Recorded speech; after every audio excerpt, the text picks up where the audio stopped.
knows what his team is getting into here tonight. A&M won the toss and deferred, so Jared Zirkle kicks off for the Aggies, and it's a touchback over the head of Juju McDowell. Here's Molly. Well, Sean, Texas A&M head coach Mike Elko told us he decided on Sunday that Marcel Reed is their starting quarterback moving forward, and Connor Wigman is now their backup quarterback. There's no plan to play Wigman here tonight, and of course this Aggies team believes in Marcel Reed. Their running back Le'Veon Moss told us that his composure and his playmaking ability really won over this team, saying every time he steps out onto the field, something good happens. He's an underrated thrower. His running ability opens up more holes for our running backs to make big plays, and I am told nothing phases him, guys. Certainly seemed that way last week when he came in middle of the third quarter. Play action pass to start the game. Deep throw in single coverage and incomplete. Over the head of the intended receiver, Nick Harbor. Lenoris Sellers' first throw of the game, a bomb.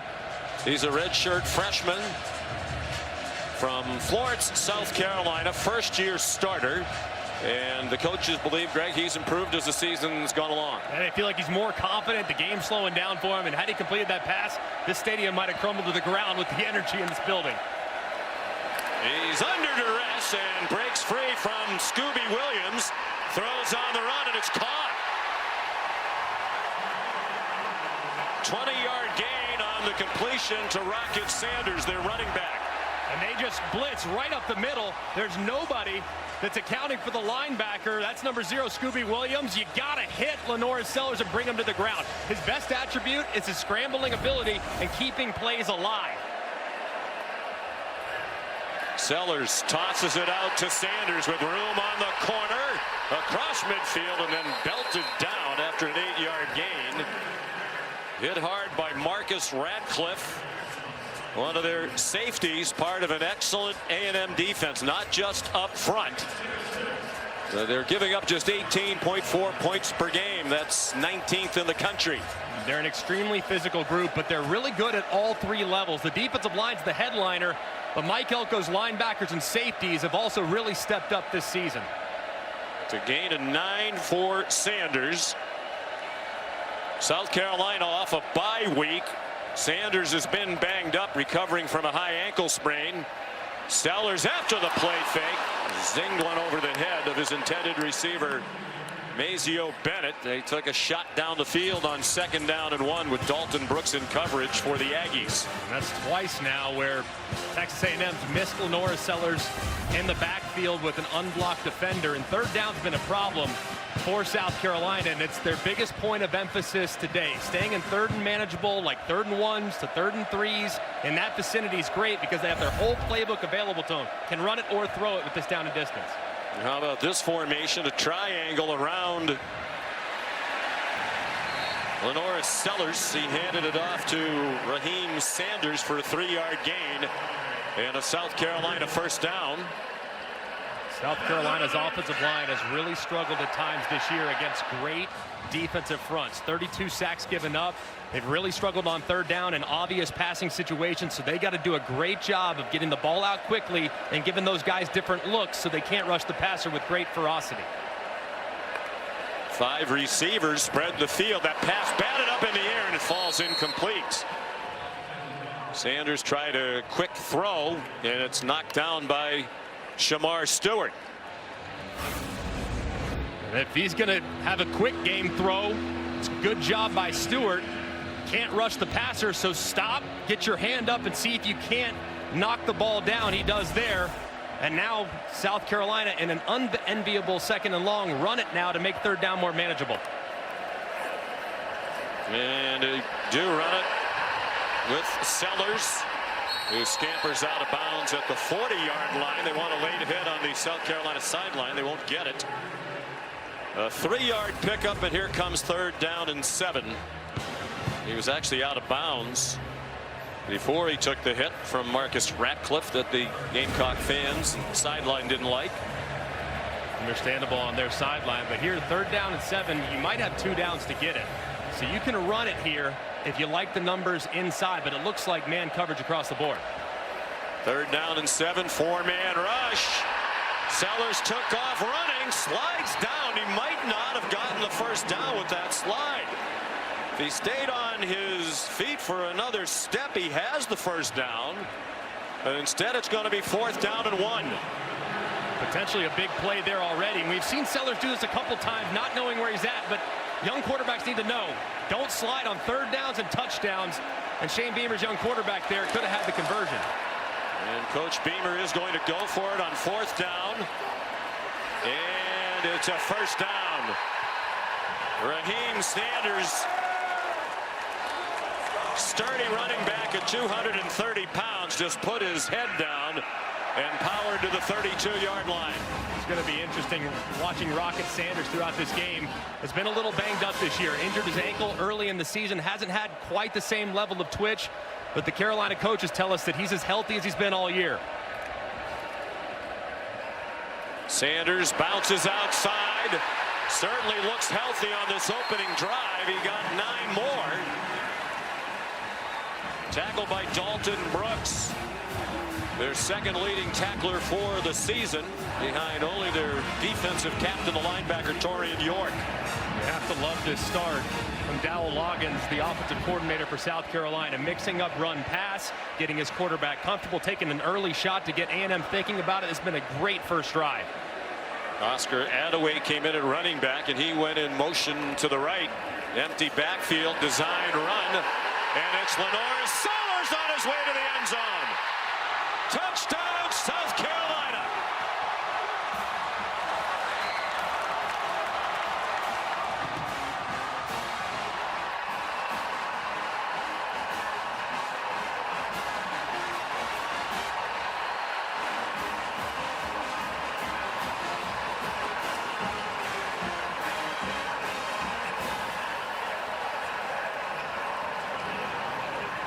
A 23-yard touchdown for Sellers. His 4th rushing touchdown of the season. Alex Herrera on for the extra point. And South Carolina leads 7-0. South Carolina, he rushed for 32 yards on the drive and completed 1 out of 4, but it went for 20 yards to Raheem Sanders. So Marcel Reed getting ready for his first chance of the night, and for the 2nd week in a row, he'll be called upon to try to lead A&M to a come-from-behind win. Alex Herrera kicks off, and that'll be a touchback. Take a look at the opening drive touchdown from the AT&T Connected Cam. It's a pin and pull. It's just a thing of beauty designed there by Dowell Loggins, the offensive coordinator.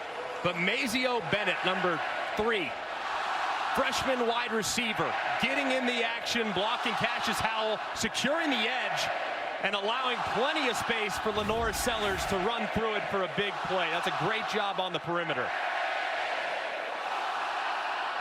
So here come the Aggies, led by Reed, the redshirt freshman from Nashville, Tennessee. He hands it off. There's a flag down.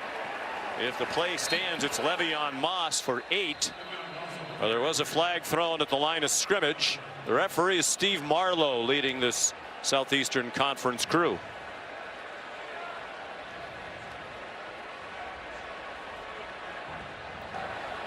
Offside. Defense number 6 in the neutral zone at the snap. The penalty is declined. 2nd down. Dylan Stewart.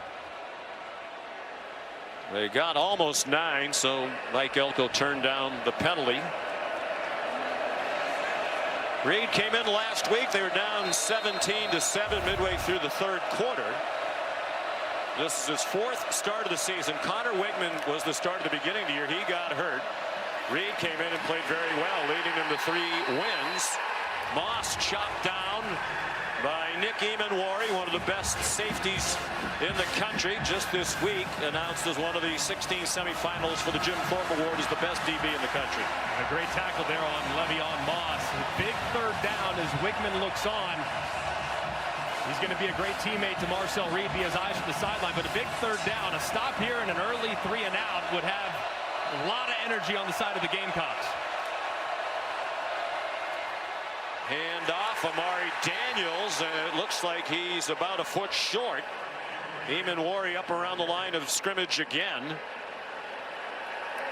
Dylan Stewart involved in the play. They are short. And Mike Elko is leaving the offense on the field for 4th down and inches. They'll run the ball here. He's trying to draw the Gamecocks offside. Now he runs under center. Will they snap it? Still plenty of time on the play clock.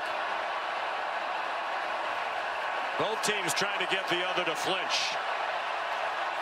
They do snap it. Reed got stood up. Surges forward at the very end, but he is short.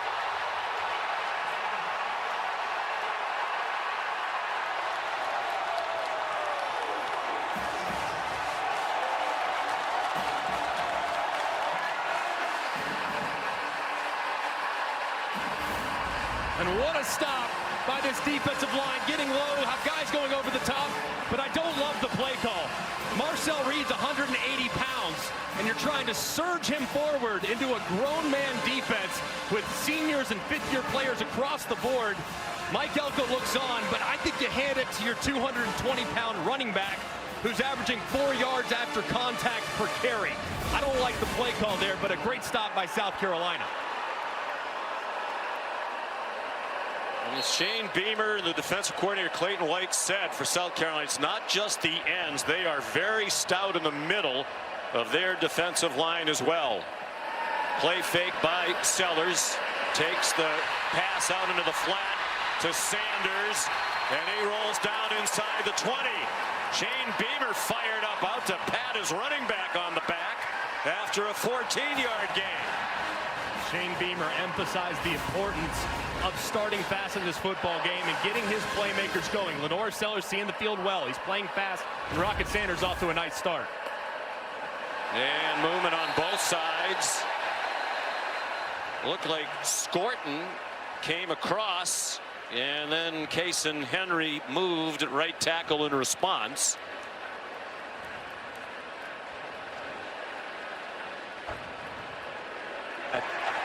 And it is against Scorton. Transfer from Purdue. He's come back home. He's from Bryan, Texas. And he has been terrific for Mike Elko. Mike Elko was worried about this tonight. He said our team's coming off a huge home win in front of 108,000 come from behind win for sole possession of first place. Both A&M and LSU undefeated heading into that game. Coming here on homecoming night game, hostile environment, talented South Carolina team coming off a bye week. Wide open, touchdown, Joshua Simon, 15 yards.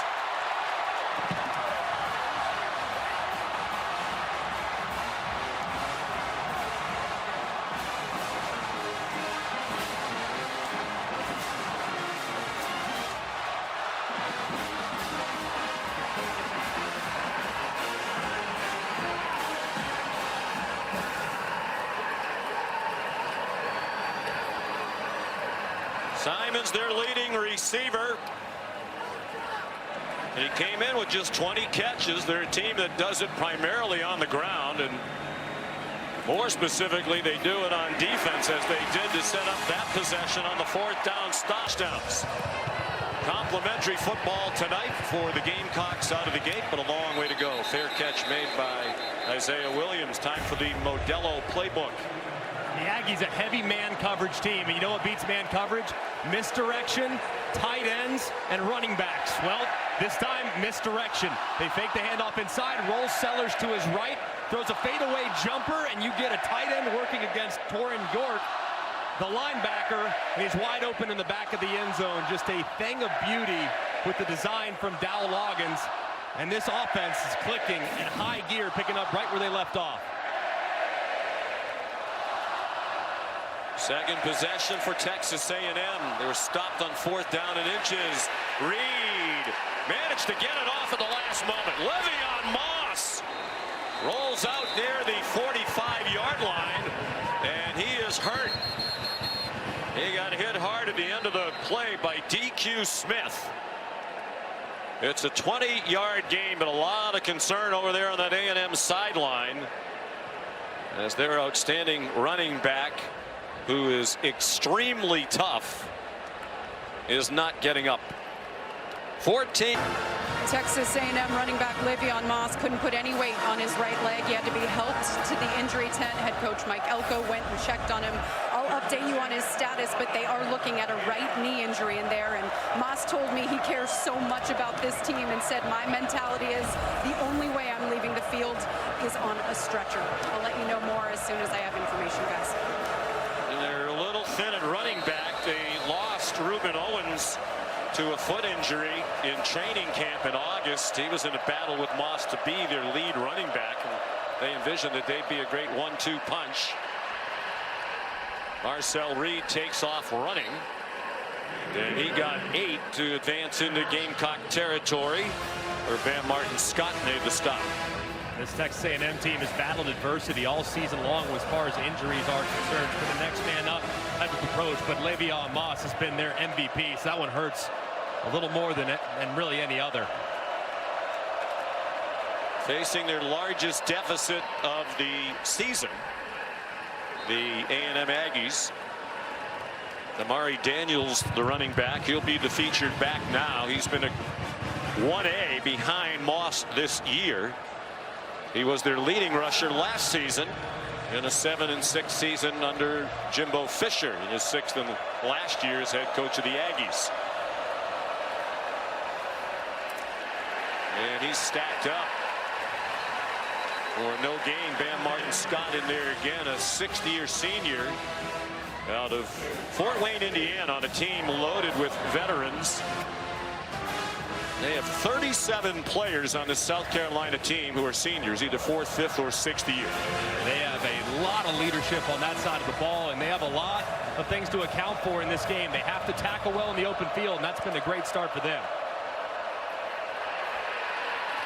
Reed tackled from behind after a 2-yard gain. Kyle Kennard made the play. The transfer from Georgia Tech, who's had a fabulous first season here in South Carolina. 3rd down and 8. And this is what you want to avoid if you're offensive coordinator Colin Klein. Obvious passing situation. These 2 edge rushers, Kyle Kennard up top, and number 6, Dylan Stewart, the fastest edge rushers in the Southeastern Conference and arguably the country. And they'll be breathing fire off the edge here. Reed ran all over. There's a flinch on the right end of the offensive line. Demetrius Crown over the right tackle. That'll make it 3rd down and 13. Reed is not just a runner. Matter of fact, in those previous 3 starts he mentioned earlier, he threw 2 touchdown passes in each of them. And who can blame number 78? Crowdover getting a head start working against Dylan Stewart, but here I would anticipate something conservative from Colin Klein. I mean, 3rd and forever, you can't make a big mistake with your young quarterback. Let's see if they just go quarterback draw. Reed's thrown only 1 pass so far. He takes off running. They rushed right by him. Reed still with work to do. He's out of bounds short of the line to gain by 2 yards. Knocked out by O'Donnell Fortune, but it makes it a much more manageable 4th down should Mike Elko choose to go for it, but he's not going to after they got stuffed on 4th and inches in their own territory. He sends the field goal team out. You like that decision? I don't love it. I mean, don't get me wrong. You can get short, you're in trouble, so you got to kind of stop the bleeding. But 4th and 2, man, with a run team that can push you off the ball, I'd go for it. Trust the O-line. 52-yarder for the veteran Randy Bond. It would match his career long. He got plenty of it, and they're on the board with room to spare right into the All-State field goal nets. He's a terrific kicker, now 15 out of 17 on this season. Probably just sensing that if they get stopped again, this place is going to absolutely come unglued. So just opting to just take the points there, make your offense a young offensive. So you can watch anywhere. What a performance by Ole Miss today. Without Trey Harris, too, their top wide receiver. It's nice to have a guy like Jordan Watkins step up and And go catch 5 touchdowns, young man. With 5 touchdown catches, playing without perhaps the best wide receiver in the country. Jared Zirkle's kickoff down to Juju McDowell. They faked a reverse, and McDowell's down near the 30-yard line with a 28-yard return for Shane Beamer. They play excellent special teams under Shane Beamer. Beamer ball 2.0. Of course, his dad, Frank Beamer, legendary Hall of Fame Virginia Tech coach, who was best known for his special teams units. Like father, like son. The team really has improved under Shane Beamer these last few years. They've really played their best football at the end of the season. Kind of struggled sometimes in September and October, but man, they've finished really strong, most notably in 2022 when they knocked off some big-time teams down the stretch. They're 8-4 in November in 4 seasons under Beamer. Well, the previous 3. This is their first November game tonight. Sellers got away, takes off running, has a first down. Just stiff arms some would-be tacklers away and slides down at the 42. What a 12-yard run by Sellers, who's 6'3", 242. And how about escaping Shamar Stewart, who beats the left tackle Josiah Thompson inside. That's multiple times now. Aggies have had hands on Sellers, and he breaks free for a big play. They line up quickly. Oscar Attaway comes in at running back.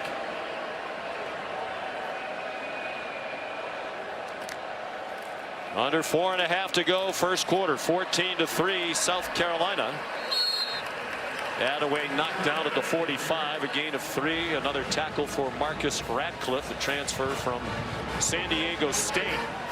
One of the reasons for the improvement for A&M this season. Mike Elko did a terrific job with his staff in the transfer portal. They brought in 26 players out of the portal. 6 on defense that are all starting for him, and 7 that are heavily used in their rotation. Out of the pistol now. Play fake, and Sellers pass too high. Over the head of Nick Harbor. This is a big down here for Texas A&M's defense. Their offense just finally got some points. Things are starting to calm down just a little bit. To get the ball back to Marcel Reed and company could be massive here. And 3rd and longs, expect to see some exotics and some man coverage underneath. Attaway, the running back. Looks like they're setting up a screen. They let the Aggies penetrate, and they still rally to knock down Gage Larvidan. Bryce Anderson, one of the veterans in their secondary, junior from Beaumont, Texas, playing in his 31st career game for A&M. The Aggies just need to weather the early storm. They knew that South Carolina's going to be fired up coming out of the bye week, and they've had a couple opportunities to drop Lenora Sellers in the backfield, and they haven't, so they got to wrap those up going forward because those could be sacks. Kai Kroger, one of the best punters in the country, 5th year as the South Carolina punter. Terry Bussey back deep, and he makes a fair catch at the 12. Here's Molly. Aggies running back Le'Veon Moss still in the injury tent, being evaluated for a right knee injury, and Aggies players very concerned. Marcel Reed walked off the field and right to the injury tent to check on him. Then numerous players walked in and out of the tent to check on Moss. I have never seen so many people crammed inside of an injury tent. The concern is palpable, guys, and I'm told A&M has called for a cart down here on the sideline. Moss is the 3rd leading rusher in the Southeastern Conference. Came into the night averaging 95 yards per game, behind only Dylan Sampson of Tennessee and Jarquez Hunter of Auburn. That was starting today's action. Marcel Reed. Aggies from their own 12. Play action fake of their own. Some hand fighting along the sideline. No flags. Moose Muhammad, the intended receiver, with Judge Collier in coverage. Colin Klein, the offensive coordinator, he's going to want to take some shots with Marcel Reed. He's very comfortable throwing it outside the numbers. He's also pretty good throwing it down the field. But seeing the middle of the field is where he's kind of struggled. But you miss on 1st down, you got to get it back to 3rd and manageable, so expect to run here. Colin Klein's in his 1st year here, joined Mike Elko's new staff after being the offensive coordinator the last couple of years at his alma mater, Kansas State. Missed exchange. The ball is free. They tried to hand it off to the explosive Terry Bussey. And they missed the exchange, but Bussey got it back in a battle with Dylan Stewart.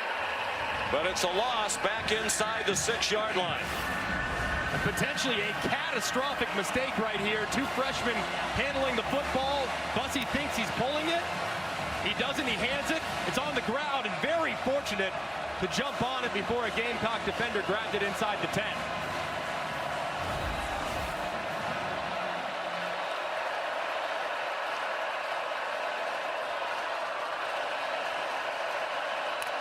Third down and 15.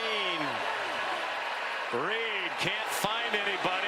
There's a flag thrown as he runs out of bounds at the 13. Flag thrown behind him after a 6-yard gain.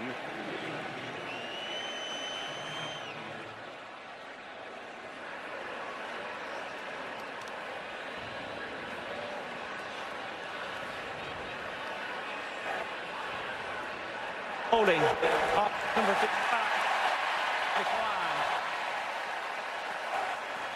Armaji Reed Adams called for it, the right guard. It's an offensive line that's had to deal with some injuries this year. They lost Mark Nabu, their center, in the first game, out for the year with a torn ACL. This is their second game without their excellent left guard, Chase Basanis. The freshman TJ Shanahan has stepped in for him. So Tyler White will punt.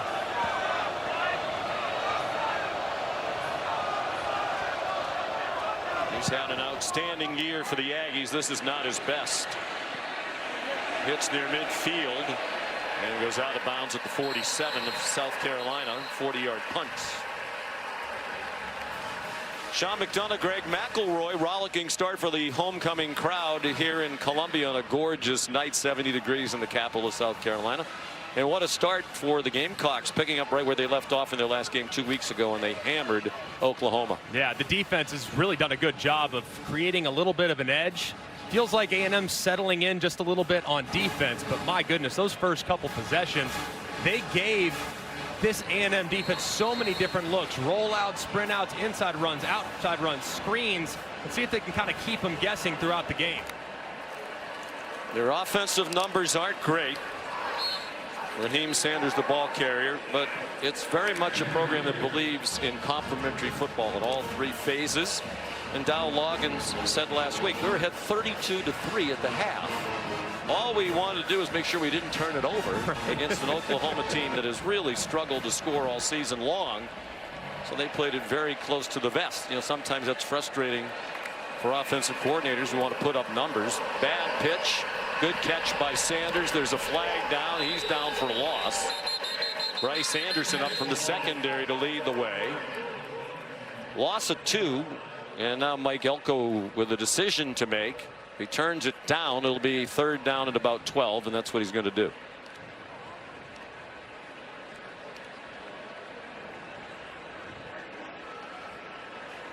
Elko, 47 years old. Was the defensive coordinator at A&M for 4 years, 2018 to 21, under Jimbo Fisher. Left and went to Duke for 2 seasons as the head coach. Terrific job there. ACC Coach of the Year in 2022. And they won 9 games. What a job he's done, and really just changing the culture, getting buy-in, and the attention to detailed approach. So third down and 10. Here's a blitz. They got it off to Sanders. A missed tackle, and off he goes. The ball's out at the end, and A&M has it. B.J. Mays wound up with the football. There's also a flag down in the middle of the field near where the play ended. Will Lee popped it out. And Mays recovered. Mays helped turn that game around last week against LSU with 2 interceptions. The first he returned to the 8-yard line to set up the first possession for Marcel Reed at quarterback when he scored from those 8 yards out. Is a recovered by the defense. A personal foul, unnecessary roughness, number 5 for Texas A&M. Obviously, Steve Marlowe's microphone is having some difficulties. Shamar Turner called for the personal foul, but the turnover stands. And blitz against any type of screen is trouble for the defense. Rocket Sanders gets out, but how about Will Lee, the corner, coming in, swiping at it with his right hand, punching it out. Great job there. And there's the transfer from UAB, Mays, there to pick it up, and they're going to get Shamar Turner late, who came over and hit unnecessarily at the end of the play. Hit Kamar Bell, one of the offensive linemen for South Carolina. A takeaway for the A&M defense. Quick slant. Great one-handed grab by Jabri Barber. And a first down with a 12-yard pickup. What a terrific catch by Barber. Transfer from Troy. Feels like his role in this offense is going to continue to grow. He was injured at the start of the year. Come back from a foot injury. Nice throw by Reed. On target again to Barber. And he's knocked down at the 48. 30 seconds to go in the quarter. 15 more on the completion to Barber. I like using a little tempo right here. Kind of see if you can jolt your offense to life a little bit by speeding things up.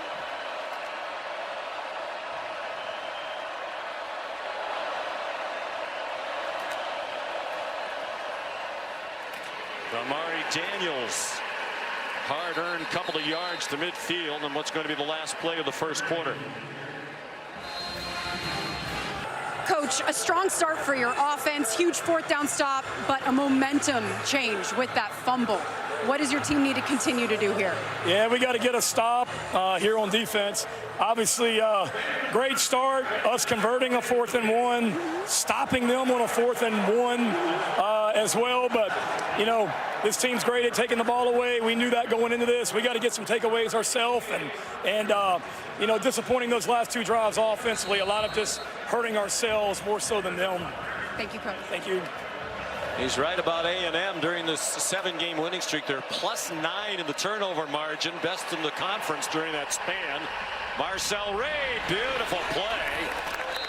Cyrus Allen ran open and caught it. He's out of bounds with a first down to the 29-yard line, a 22-yard completion. And if I were A&M, I'd be going fast. It looked like Allen kind of bobbled it as he was going out of bounds, so I'd call it quickly before they have a chance to take a peek.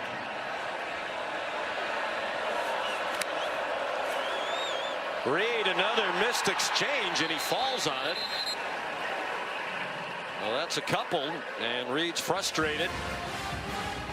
And it's a big loss of 8 on the play. This has been a handful of mistakes already. 2 between running backs and Reed in just a simple exchange. I mean, they got to calm things down a little bit here. I know it's a hectic environment. I know it's hostile, but big mistakes getting behind the chains is not a good recipe against this defense. Very rarely a good recipe against any defense, but particularly against a bunch as salty as these Gamecocks. There's a high throw. Cyrus Allen couldn't make the catch.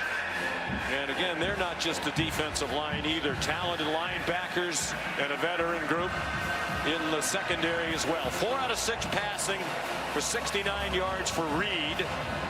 And they're right on the fringe of field goal range here. You would expect something.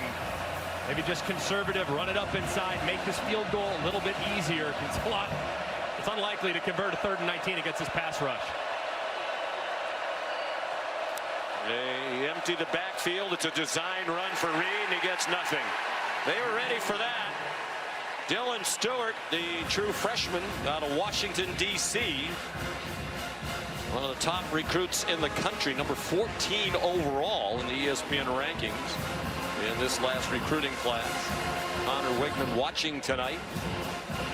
A couple of years ago, the class of 2022, he was the #1 pocket passer in the entire country coming out of high school. So here's Bond, and this would be a career long. It's already connected from 52. This would be 55. Really no breeze to speak of here in Columbia tonight.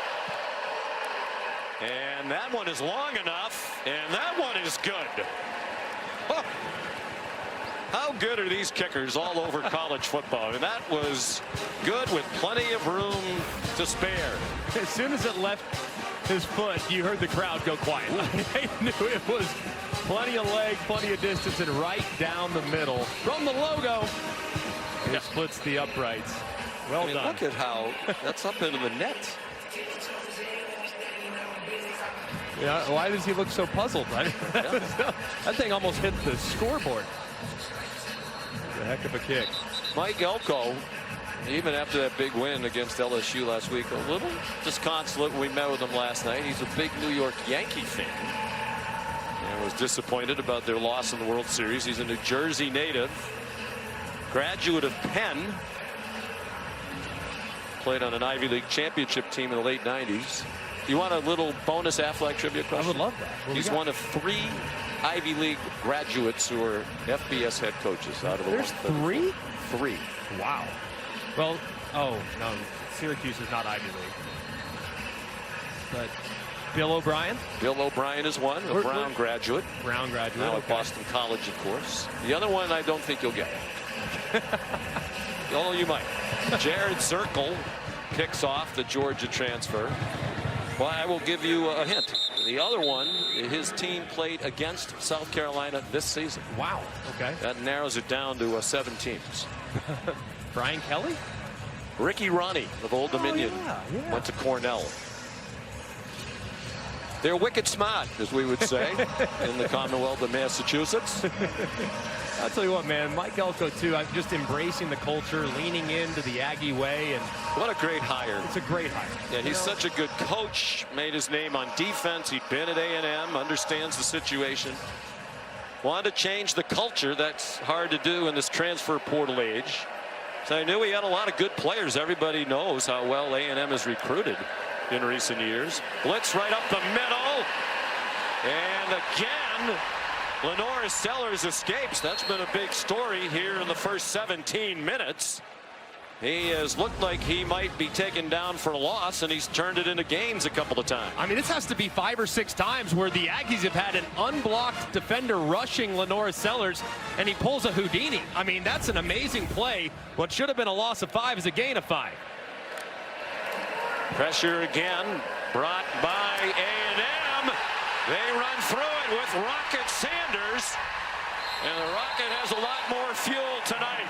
Clearly healthier than he's been for a lot of this season. He suffered a high ankle sprain in their crushing loss here to LSU. And this is a great run by Rocket Sanders. Breaks to the outside. This is the speed that we haven't seen as much of the last few weeks. He's been trying to get back to 100% with that injured ankle.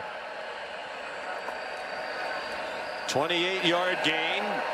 Sanders again changes directions. The Aggie tackling hasn't been up to its usual standards so far tonight.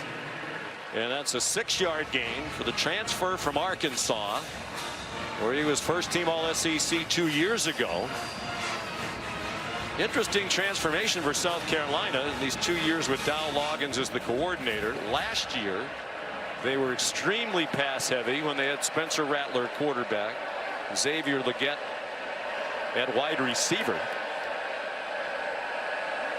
But with those two gone, with Sanders here and Sellers a good running quarterback, they really changed it around completely. 4-yard loss for Attaway, and that's good coaching, Greg. I mean, you play to the strengths of your team. Yeah, and you don't try to force a square peg into a round hole, because if you look at Lenora Sellers, his skill set completely different from that of Spencer Rattler. So embrace who he is at this point of his development, and then bring him along in a way that will allow him to become a more complete player. But a tough situation here in 3rd and long. 3rd and 8. They really aren't in field goal range for Alex Herrera. Again, Sellers running away from Aggies, and he puts his head down and steamrolls the tackler B.J. Mays for a first down.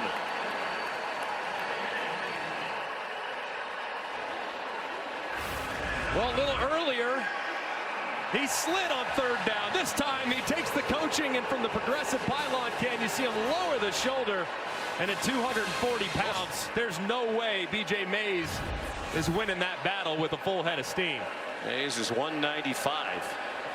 Watch out for the shot play right here from Dowell Loggins to see if they throw it downfield. Sellers particularly strong in the lower body. This is a design run. He gets outside, White has another first down, then gets knocked down out of bounds, and the flags fly. He got the first down with the run, and they'll tack on some more with the penalty. Will Lee guilty of the late hit.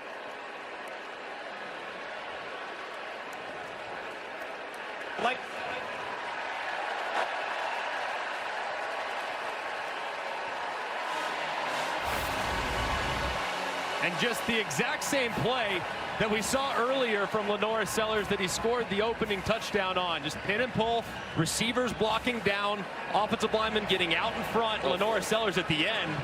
Will Lee hitting him, and a little bit of gamesmanship, a little sell there, but a frustrating play there from Elko as his defense makes a mistake. 73 yards rushing for Sellers. They try it again, and the Aggies didn't let him turn in the corner. Shoved out of bounds by Solomon DeShields, a backup linebacker. Under 10 minutes to go in the half.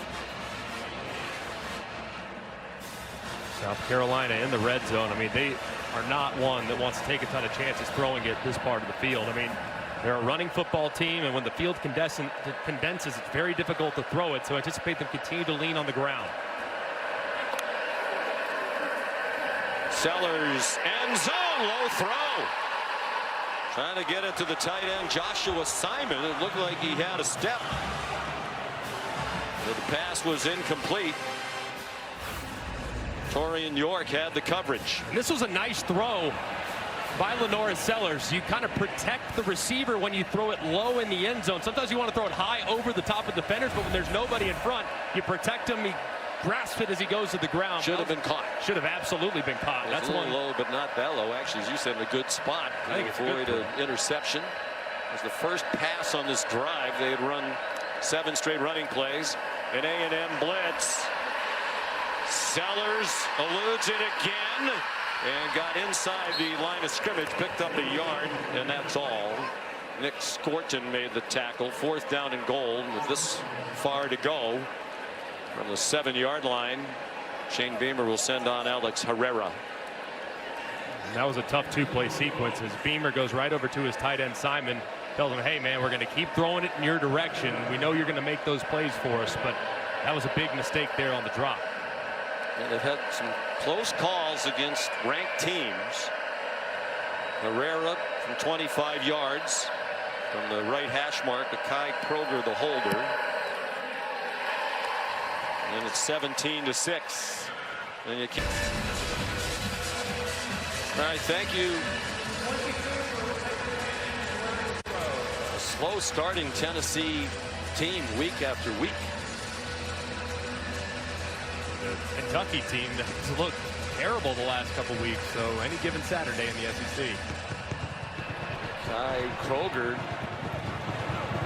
kicked it out of the air. They didn't put the ball on a tee, and he pulled it out of bounds. That is certainly not what Shane Beamer was hoping for when he decided to not go with Herrera. I think he wanted a directional kick by the terrific punter Kroger. Herrera's not a touchback man. Free kick out of bounds, 39, kicking team. The ball will be placed at the 35-yard line, first down.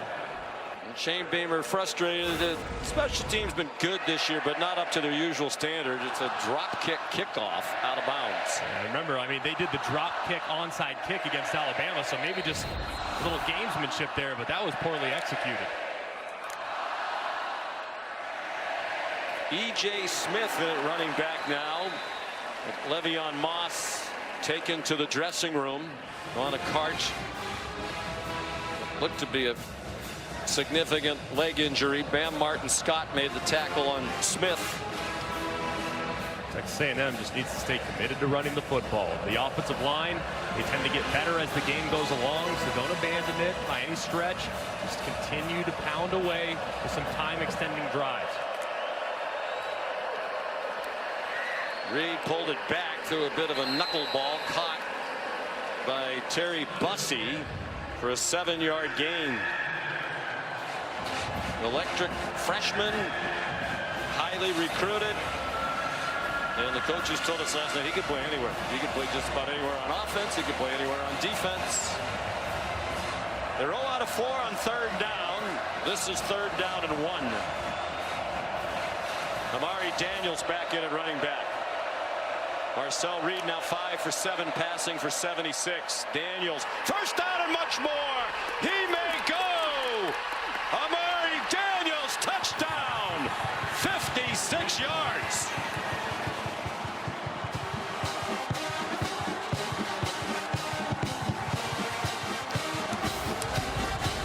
And how about the right side of this offensive line, just all over the place as they gash it right outside the right tackle. There's really not a defender outside the right tackle. Crown over, they run right into that void.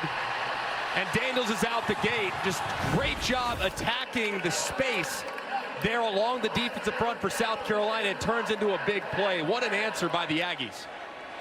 By far his longest run of the year. As a matter of fact, twice as long as his previous long, which was 28. For as much as it seems as though everything's gone South Carolina's way, their lead is now 4 points. After the extra point by Randy Moss, Texas A&M and South Carolina, they played every year since 2014. Of course, A&M joined the conference in 2012. And the Aggies have dominated. They won 9 of the previous 10. The only South Carolina win was here 2 years ago, and Xavier Leggett returned the opening kickoff for a touchdown. That is the worst record for South Carolina against any team that they've played more than 5 times. Jared Zirkle's kickoff is another touchback. Here's our player check-in presented by Allstate. The Aggies have been bringing the heat. Lenore Seller's been under pressure on more than half of his dropbacks tonight. The problem is the Aggies can't close the deal. Lenore Seller's been amazing extending plays. They've also gotten hands on him multiple times. They just can't bring him to the ground at 240 pounds with a lot of burst and athleticism. They've gotten him in good positions, but he continues to pull the rabbit out of the hat. This Aggie defensive front is going to have to be a little bit more disciplined when rushing the passer, and they got to finish when they get hands on the quarterback. Oscar Attaway, room outside again. This run defense for the Aggies has not been very good on the edges. And that's a 27-yard run for Oscar Attaway. And who didn't expect this thing to turn into a complete track meet with these two defenses? But the run games have been outstanding. And this is a play that they've continued to go to over and over again. The outside perimeter run has been there for the Gamecocks all night. There's Attaway again. Transfer from North Texas, got 7. Molly? Well, Sean, Aggies head coach Mike Elko went to every position group on their defense and basically begged them to keep quarterback Lenora Sellers in the pocket and limit his rushing ability, saying, you got to get to this kid. Do whatever you have to do to stop him, hit him, rattle him. You cannot let their quarterback run on us like this. He's rushed for 74 yards. Some of them on plays that looked like they were pass call. Wow, that'll be incomplete. I believe it was pitched forward, and it's incomplete. Shamar Stewart broke it up. Ruling on the field is an incomplete forward pass. 3rd down. And that's one of the reasons why you run the play like that. In case this happens, it is just an incomplete pass. If you need an example of just how powerful Shamar Stewart is, I mean, he just hit Jared Brown. I think Jared Brown flew 10 yards. It seemed like just so big and physical up the field, but fortunate incompletion there for South Carolina. Jared Brown battling back from injury. They do think they can get some playmaking from the wide receiver position out of him. They're ordinary at that position. Another big hit. Boy, Brown might want to go back on the injured situation after those 2 plays. He got planted by Will Lee, and it's a hard-earned 1 yard for Brown. He has to go underneath his receiver that's trying to set the pick for him, and he's dropped short. But 4th down here. 4th and 2. I think you run your quarterback. I mean, Lenora Sellers at 240 pounds. I think you got to stay aggressive. You've run the ball well all night. I'd run Lenora Sellers on the perimeter. ESPN Analytics says go for it. I think they're going to run it down, use the timeout, and talk about the play call. Because The microphone into his helmet gets shut off at 15 seconds. There was nobody over there. Back in Columbia, South Carolina, 5.5 to go till halftime. South Carolina leading 17-13. They were up at one point 14-0, and it looks like they are going to go for this 4th down and 2 at the Aggies 40. And if I'm Shane Beamer, I like being aggressive here. Maybe try to go with the hard count, see if you can get him to jump off sides, but I would get Lenoir Sellers out of the pocket. He's on the left hash, roll him to his right, and see if he can maybe create a little separation. If nothing's there in the passing game, he takes off to convert on the run. No Raheem Sanders on the field for a while now for South Carolina. Quick throw, and it's broken up. Jaden Hill made the play. They tried to jam it on a quick slant to Mazeo Bennett, and it was broken up. And they bring pressure off the right-hand side. It's man coverage behind it, and it's really well covered there by the inside slot nickel cover guy, Jaden Hill. He breaks on it immediately, gets that left hand out in front. Pretty accurate throw. It's just great coverage, and Mike Elko's defense has stood up, made a nice stop.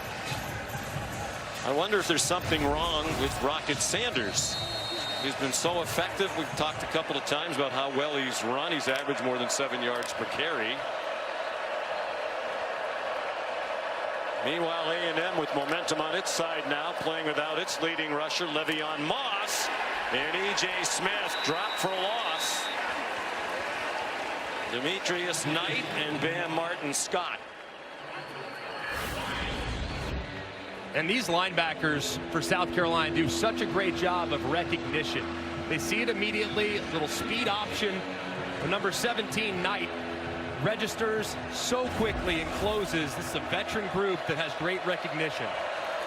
Coaches love Knight. He's 24 years old, the transfer from Charlotte. Over the middle, good throw by Reed, good catch by Barber. And he's within 2 of the first down at the 48-yard line, a gain of 11. It's amazing just how often A&M will get off schedule and then boom, they get back into a third and very manageable. And when they're under 3 yards, they have just 2 pass attempts on 3rd down all season. I expect run right here, see if they can pick it up on the ground.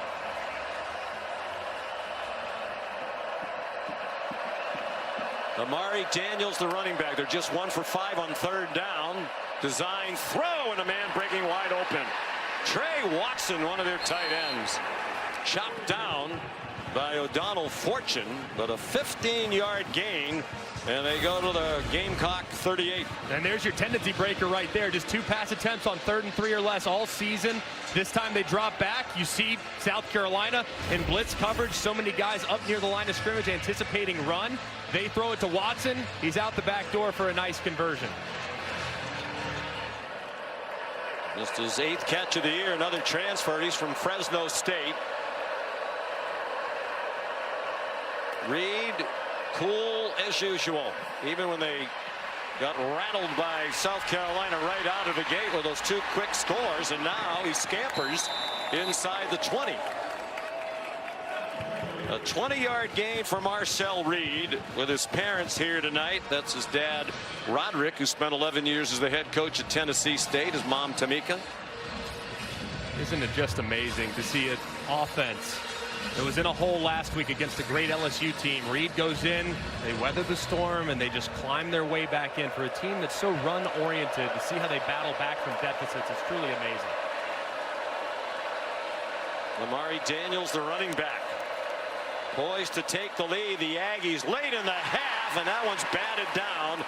And that's a good thing for South Carolina, because it looked like Jabri Barber was breaking free on a slant. DQ Smith got in the way. And DQ Smith, a great job there, timing his jump. That ball was going to be a touchdown if it gets through that line of defenders. And DQ Smith going up at 6'1", knocking it down and stopping the touchdown.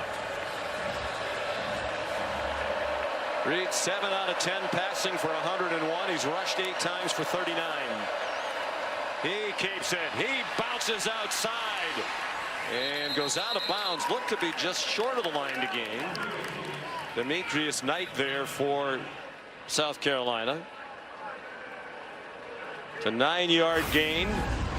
It'll be 3rd down and 1 as we look at it from the progressive pylon cam. Yeah, just out of bounds, a little bit short of the line to gain, but you now have 2 downs to get it if you're Texas A&M's offensive line, and they're really starting to run the ball great here as the end of the half approaches. This has the feel of they're going to use a timeout as the play clock goes to 5. And Mike Elko will use a timeout, his first. Texas A&M, the first of the half, 30-second timeout.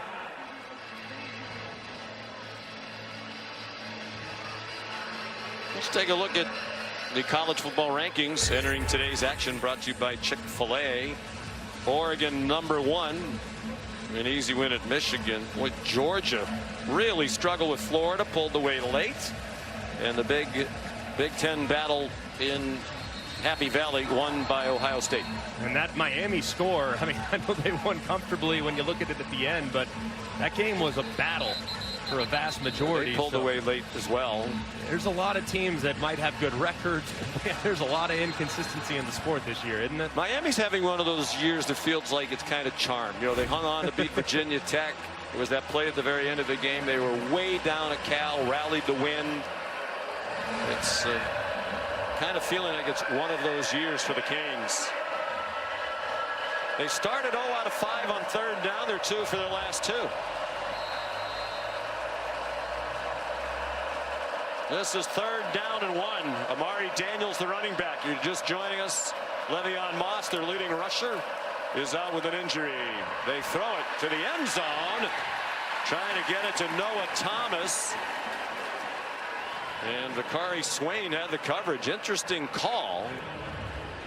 Took a chance on 3rd down and 1, trying to get it to the 6'6" Noah Thomas, but now you put a lot of pressure on this 4th down. Yeah, I think that call was made with the 4th down decision already declared. They're going for it all the way, take a chance to your big receiver in the end zone. Now you get back to basic by running. I would have like run it ahead, get the 1st down. Sure. I'm an Aggie fan. Maybe you could steal one though against the 6'6" wideout. You have a fresh set of downs. Now you put a lot of heat on your team to get this. Amari Daniels, the running back, in the pistol. Reed keeps it, but there's a whistle. South Carolina called a timeout right before the snap.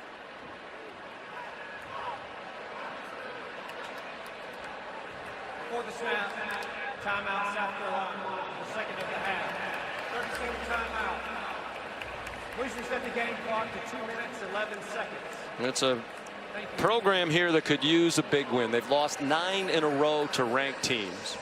They really feel like they could be in the position A&M's in right now. Yeah. They had a 17-0 lead here early in the year against LSU, their 3rd game of the season. Sellers got hurt. The game changed. They still led late and lost it by 3. They haven't beaten a ranked team since they won at Clemson late in 2022. And then at Alabama, same deal. A lead early in the 4th quarter. Fell behind, had a chance to tie it on a 2-point play, didn't get it, then recovered the onside kick and went down and threw an interception. Yeah. So they feel like they could easily be sitting here at 6-1. And there's really only one game where they didn't play pretty well, and that was against Ole Miss, who just got their number early. But yeah, they got smoked. They've been in every game, and it's really a testament, given how young they are at certain spots, to see them in these games against high-level competition. Yeah, these are the kind you can need to win. They have an extra offensive lineman on the field, Cam Dewberry. Daniels straight ahead, 1st down. Amari Daniels. 5'9", 215-pounder. That'll take us to the 2-minute timeout. A couple of redshirt freshman quarterbacks handle themselves well tonight. A lot of Lenore Sellers damage done via improvisation. Marcel Reed led them from 17-7 down last week off the bench to a victory against LSU. They were down 14-0 here tonight. They're poised to take the lead. 1st and goal from the 7. 9th play of the drive. Started on their own 40. Amari Daniels down to the 2. What a big response here from A&M. I mean, this place was about to explode a couple drives in. They just weathered it. They forced the turnover, and it's been all Aggies really ever since. It's really impressive, and knowing, too, that they'll get the ball to start the second half. A potentially significant sequence here for the Aggies.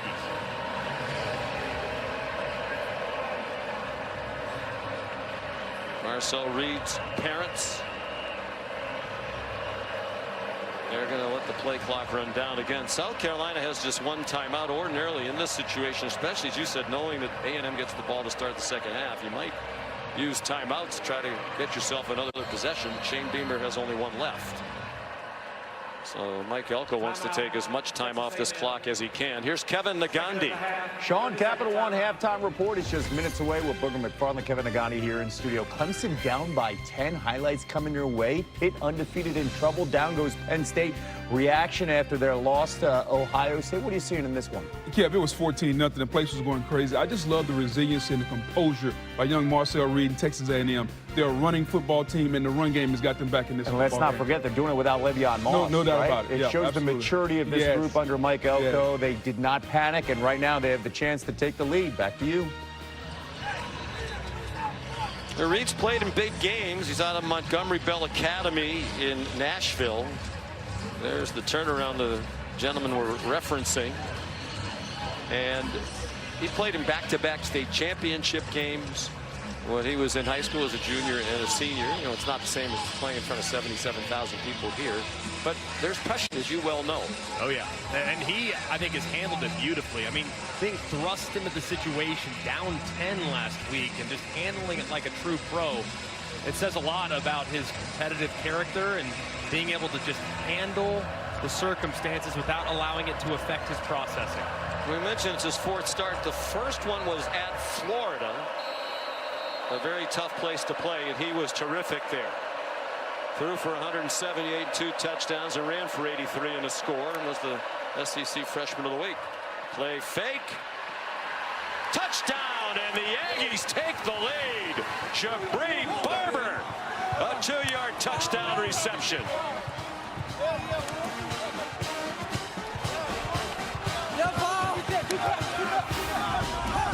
And just great job here by Reed. You have full flow going from right to left.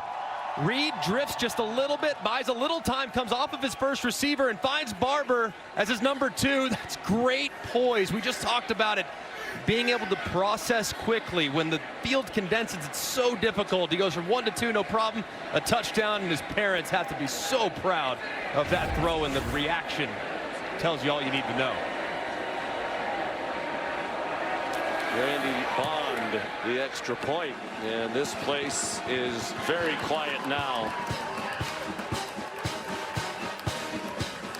Jabri Barber injured at the start of the year. Did not play in that loss to Notre Dame. He's the difference maker when healthy. He had a Liz Frank foot injury. ESPN's NFL Countdown.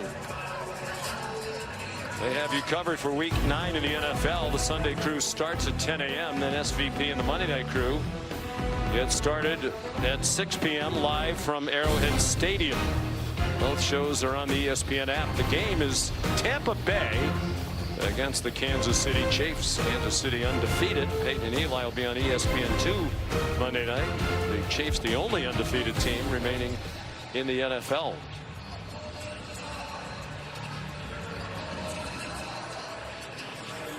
Jared Zirkle will kick off.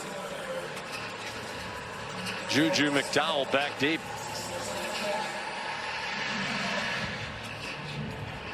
It'll be interesting to see what Shane Beamer decides to do here. All the momentum on the side of the Aggies. Go and try to steal some points, or does he take it to the half and try to regroup?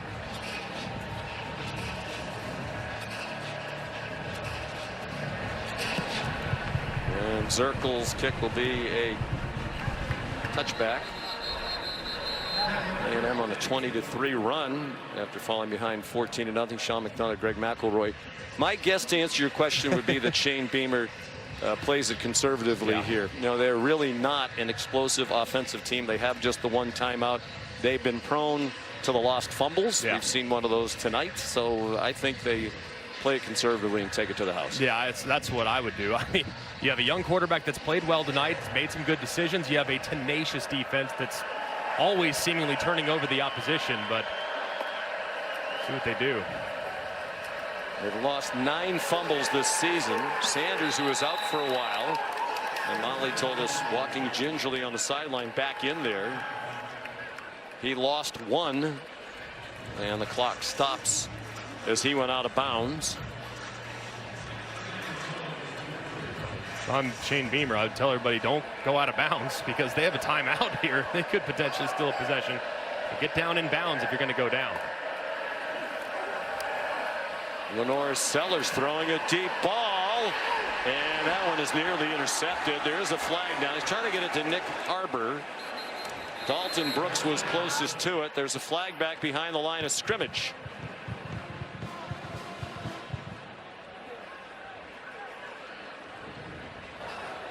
Personal foul, roughing the passer, defense number 5, low hit, 15-yard penalty, automatic first down.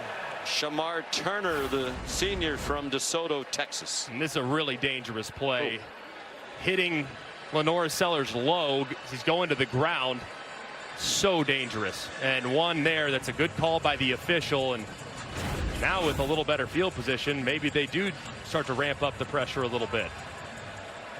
It's been one of the negatives for A&M in this terrific start to the year. They're a heavily penalized team, 69 penalty yards per game, 115th in the country. Throw and a catch, and now they might pick up the tempo here. Nice diving catch by Mazio Bennett. They're almost to midfield. Clock running, 43 seconds. 1 timeout for each team. Sellers bounced off a couple of hits and managed to get out of bounds. Herrera's long field goal is 46.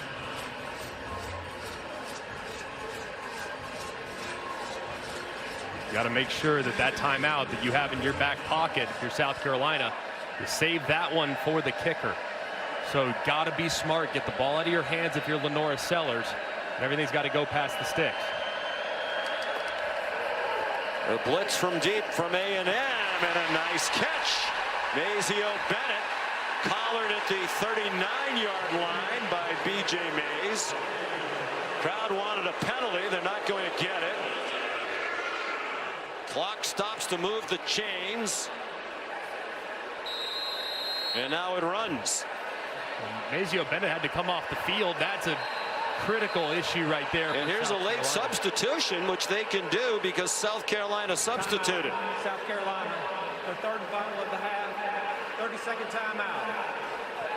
And that was just unlucky for Shane Beamer, who has to spend that third timeout. Mazio Bennett a little shaken up after the play, and he's struggling. It's a great catch, but he's dropped down, and you see that right ankle kind of get rolled up on. Well, it was the tackle around the head, I think, that got the attention of the crowd, and then a little head slap there at the end. And he had to come off the field, and because they substituted, A&M had to be given the opportunity to substitute. Bennett's their leading receiver among their wide receiver group. Their leading receiver overall is Joshua Simon. Let's bring in Bill Lamagnier. Bill, did you see anything wrong there on the tackle on Bennett? You know, the contact, the hand up around the head is not a foul, but the slap he made afterwards, that one was totally unnecessary. Now, him going off the field as if he'd have gone off as an injured player, you would have had the potential for a 10-second runoff. So doing the substitute saved one of their timeouts. They had to call it anyways, though, but they could have. That was just unfortunate because you want to save that timeout for the end. But the slap there that Bill referenced, I mean, that needs to be flagged. That's one that probably should have been, and then they'd be in field goal range, which totally changes the operation. And now they've used their last timeout. They've lost their most productive wide receiver. Again, the rush goes past Sellers. He goes out of bounds, and what is now borderline field goal range would be about 53 yards from there. The longest attempt for Herrera is 51, and that was late in the game at Alabama, and he missed it. Just can't take a sack here. It's the one thing you can't do if you're the quarterback. Ball's got to get out, even if it's incomplete. Still live to play third down.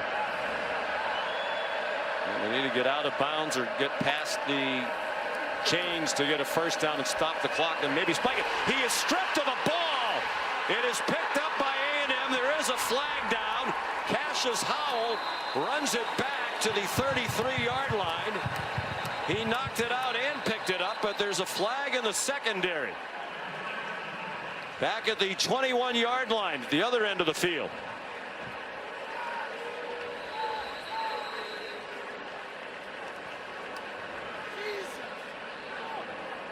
We mentioned all the lost fumbles for South Carolina, and it was Sellers who had lost 4 entering Before tonight. the fumble, holding, defense number 20.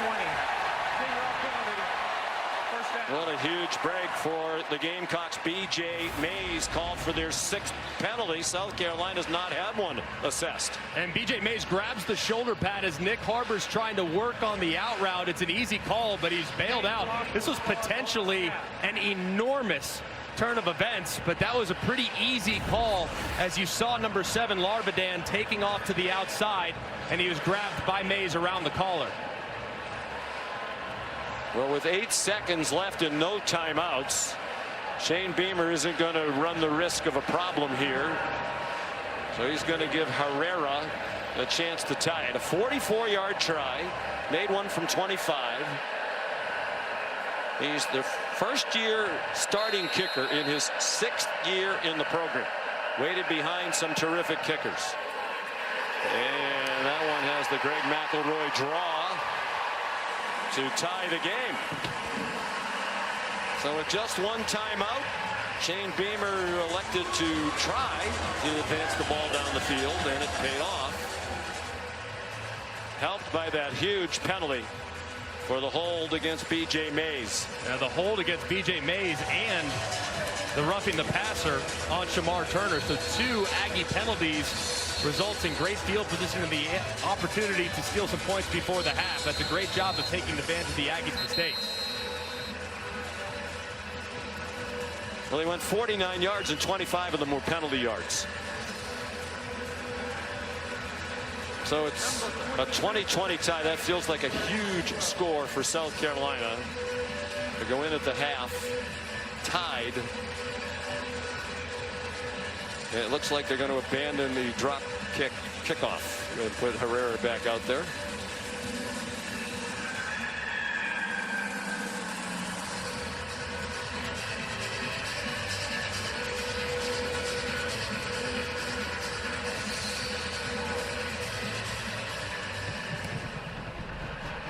A squib kick.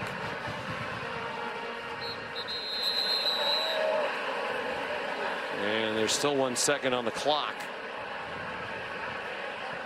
Kick was handled by Solomon DeShields. Tuesday, the exclusive reveal of the first college football playoff top 25 rankings of the season.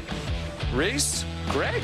Yeah, we'll be there. And the guys will project a 12-team field of coaches' reactions, a live interview with the committee chairman, Michigan Athletic Director Ward Manuel. That's at 7 on ESPN. And yeah, there's nothing else going on Tuesday night, so I'm sure they'll get a huge audience. You'll watch for us, won't you? Certainly will watch. Wonderful. Reed take over them and they couldn't finish. So if you're A&M, you got to feel pretty optimistic with your offense on the field to start the second half, given the missed opportunities in the first. Lenore Sellers had 11 carries for South Carolina, their quarterback. 7 of them were on scrambles when he was pressured and took off running. They pressured him, they just couldn't sack him, keep him in the pocket. The kickoff returned by Terry Bussey across the 20-yard line. Here's Molly McGrath. Well, Sean, South Carolina wide receiver Mazio Bennett left the game at the end of the first half after a hard hit by A&M corner B.J. Mays. And head coach Shane Beamer confirmed he is out for the game. He was frustrated it wasn't called for a penalty. He said when a guy gets hit near the head and can't walk off the field on his own, you should get a targeting or at least a face mask call. So he's going to send that to the league. He said he wants Lenore Sellers to continue to run the ball, but the biggest adjustments, he said, will be for his defense. He's harping, getting a turnover, forcing takeaways. On first down, Amari Daniels gets 6. He's taken over as the lead back. Demetrius Knight made the tackle. They're playing without Le'Veon Moss. Leg injury in the first half. He's not going to return.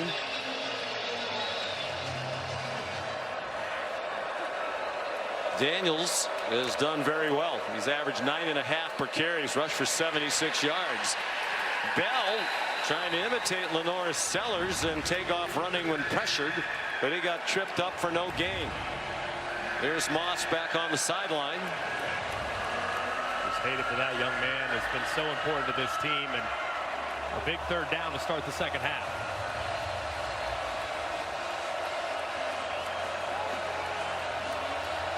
Third down and 4.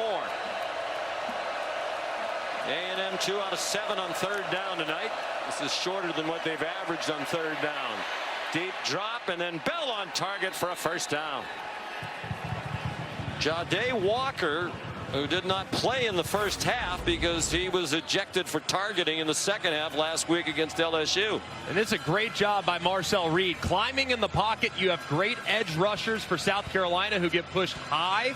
He steps up and delivers a throw for a conversion. That was a good job moving up and threatening the line of scrimmage. Well, for all the talk coming in about these two outstanding defensive lines, and they are terrific, there has not been a sack in this game, in large part because of the elusiveness of these two redshirt freshman quarterbacks. Noah Thomas dropped for a loss. Judge Collier, the cornerback, dropped it for a loss of 2. Both these defenses have to feel decent about their personnel, but man, they had a lot of big plays given up in the run game in the first half. Let's see if they kind of secure the perimeter. Both A&M and South Carolina, a lot of big runs given up, which is out of character. A&M came in 10th in the nation, rushing for 221 per game. They're about on pace for that. They're up to 123 yards rushing right now.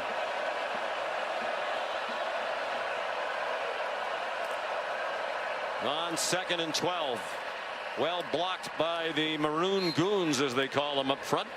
And a diving catch by Jabri Barber for an 8-yard pickup.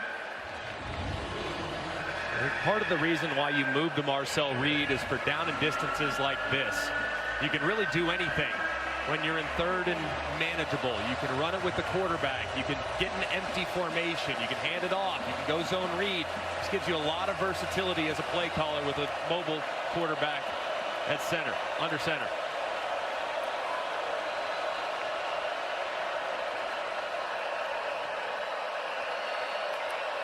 On third down and 4. Low throw and an incomplete pass intended for Barber, with Nick Eamon-Wari in coverage. The junior from right here in the Columbia area out of Irmo High School.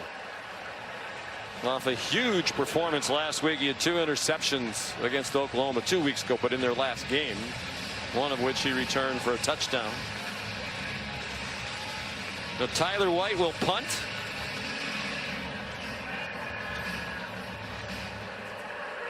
Jalen Kilgore back deep for it.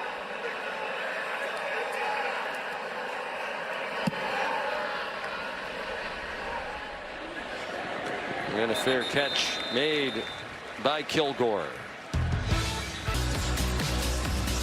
20-20 the score. It was 14-0 early for South Carolina, but A&M survived that early blitz. First play of the second half on offense for South Carolina. Rocket Sanders gets a first down.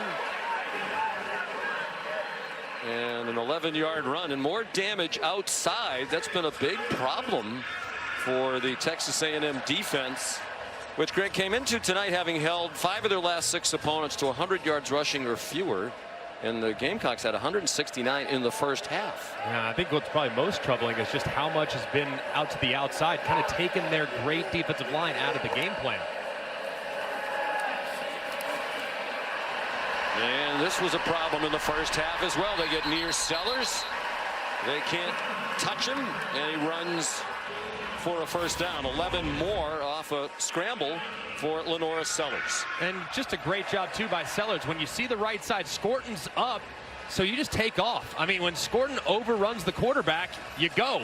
And there's plenty of room right there. When the rush lanes are not held and the integrity isn't good, quarterback taking off can hurt you bad. And Scorton projects as a top 10 pick in the NFL by Mel Kiper. He has not been much of a factor tonight. It looks like a lot of times they've taken themselves out of plays. Raheem Sanders carries. The gain by Sellers on the last play gives him a career high in rushing yards for a game. He's up to 88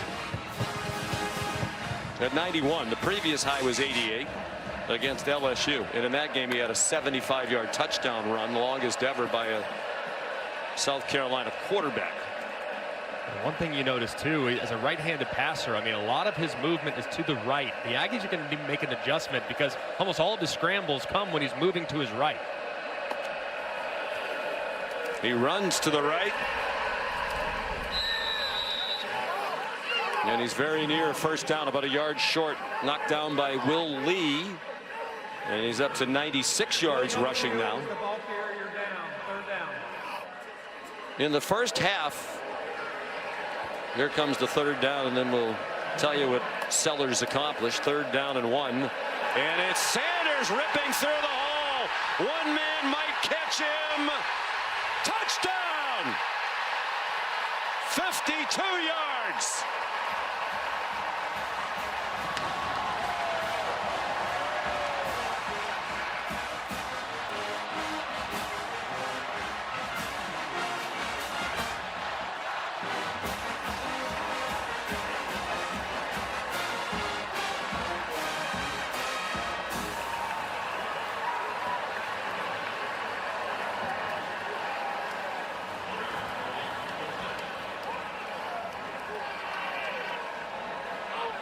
Raheem Sanders puts South Carolina back on top, and the Alex Herrera extra point makes it 27-20. Drive-in recap. It's the Rocket Sanders touchdown. You got 3 for 3. You know what that means? Number 3, Ratcliffe has to make the tackle, but watch this. He guesses wrong. He goes to the inside. Sanders goes to the outside, and there's nobody home. Nothing but green grass between Rocket Sanders and the end zone because Ratcliffe guessed wrong, and the running back made a great move to find the open hole, and South Carolina starts the second half with a bang. What has happened to the A&M rush defense? They've given up 252 yards rushing. And we still have more than 9 minutes to go in the third quarter. E.J. Smith's going to bring back the Alex Herrera kickoff. He got upended as he approached the 20-yard line. So Sanders, bothered by a bum ankle lately, has been ineffective the bye week. Coach Beamer said did him a lot of good. He was explosive on the practice field this week. And he's rushed for 123 yards.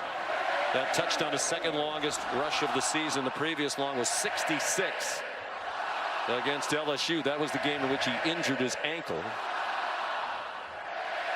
He looks faster, though. I mean, even on some of the shorter runs, he just has a little more burst tonight. Here's Amari Daniels. 7 lead changes in this game. The 252 allowed by A&M on the ground tonight is the most they've given up since 2022 in a game at Auburn. Big difference from a week ago when I think they gave up like 24 yards rushing to LSU on 23 carries. Very different approach tonight. In South Carolina, man, they've answered the challenge. Reed throws it a little bit too long for Noah Thomas, with O'Donnell Fortune in coverage. 3rd down and 6 upcoming.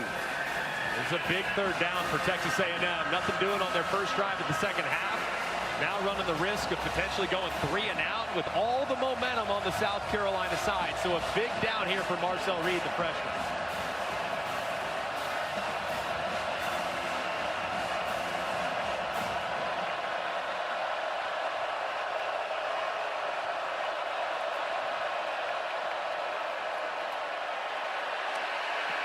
He got it off short. And that'll be very close to a first down. Cyrus Allen went lunging toward the pylon. And he's short by just a little bit, as we will see from the progressive pylon camera. And the ball brings him back just ever so slightly. It looks like great effort. The the thigh down before the ball was extended, though, and one that they probably need to take a peek at either way. Aggressive pylon cam. Where is the ball? Extended, knees down right there. Knees down, which is why it was spotted well in a Timeout, Texas A&M. very quiet night in the replay booth. I don't want to jinx it. Ken Switzer, the replay officials, had a quiet night. So was Bill Lamonier. But Bill, what say you? 30-second timeout. Well, I appreciate it, guys. I don't mind a little bit night off. Yeah, you but look like you're having a he's nice got bagel there during the half. It was good. He's got his shin down, so that ball is short right at this point here. Right. So the call on the field is correct and should be the way it is. Yes, it is. They got it right. And now the decision to make for Mike Elko on 4th down and less than a yard. I think you go for it. I mean, the offensive line, the way they've been just pounding away, the only time they really got stopped short was on a QB sneak by their 180-pound quarterback. So I think just pound away at Clayton White's defense. Well, they were stopped early in their own territory. Lamari Daniels, the running back. No Le'Veon Moss.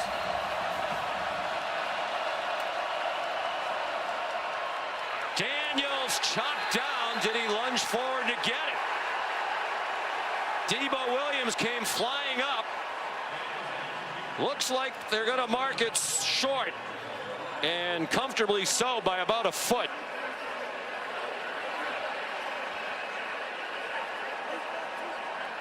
They did. They stopped them on downs again.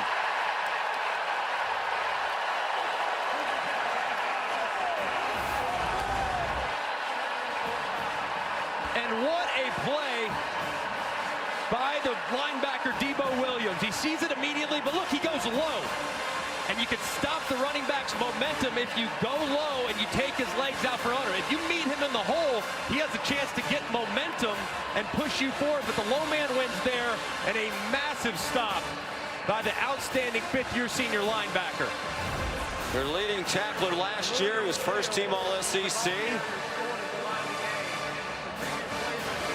They are going to review it. It's a huge spot, obviously.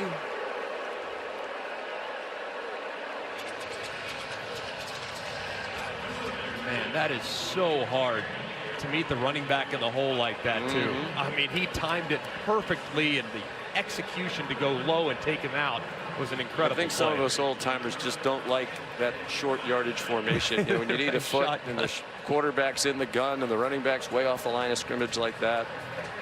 I understand that. But the thing about it is running back has full momentum going downhill. I don't have a problem with that at all. They stay in shotgun 90% of the time at A&M, so it doesn't really bother me, but it's just poorly executed by the interior of the offensive line. Allowing that run through by Williams.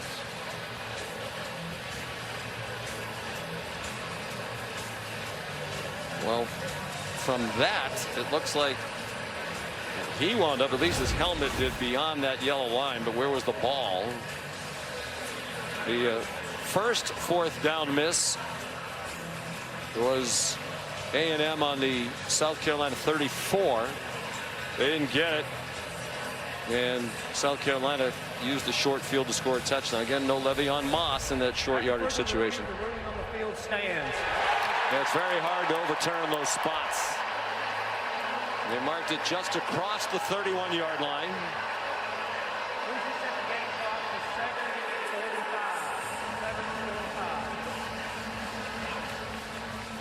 Thank you.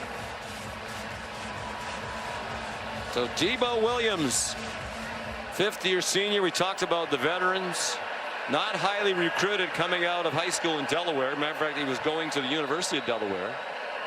But COVID canceled the season. He never played a game there. Wound up transferring here, and he's been a stud for this South Carolina defense. And finally they get to Sellers, but they can't get him down.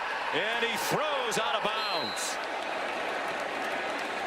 Boy, he is so strong, but even still, It looked for sure like it was going to be the first sack of the night. And I just don't know how he escaped from this. Sanford's off the left. Looked like it took a second even for Sellers to figure it out. Kind of wheels him around and throws him, thinking he's throwing him to the ground, but Sellers too strong. I mean, how many missed sacks tonight for the Aggies? Should have been a 9-yard loss and one that would have taken him out of field goal range. Now Sanders weaves down to the 25-yard line. They're in field goal range. Damian Sanford, who whiffed on the last play, had help there from Albert Regis. 3rd down and 4. More than midway through the 3rd quarter.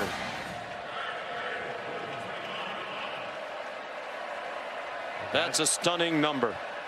South Carolina has been a good rushing team, not great. Middle of the pack in the country. Here's a blitz from deep.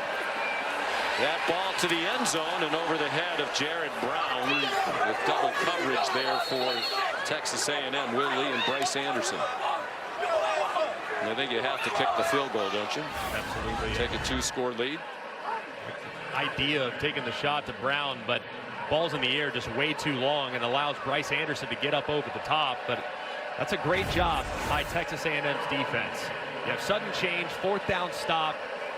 All the momentum's on the side of South Carolina. You get off the field immediately and force the 3. I know they get points, but man, that's going to feel like a huge morale boost on the sideline. Carrera's 2 for 2 tonight. He's 12 for 16 for the year. That's 4 misses, which doesn't seem like it's bad, but that's more field goals than they had missed in the previous 3 years combined.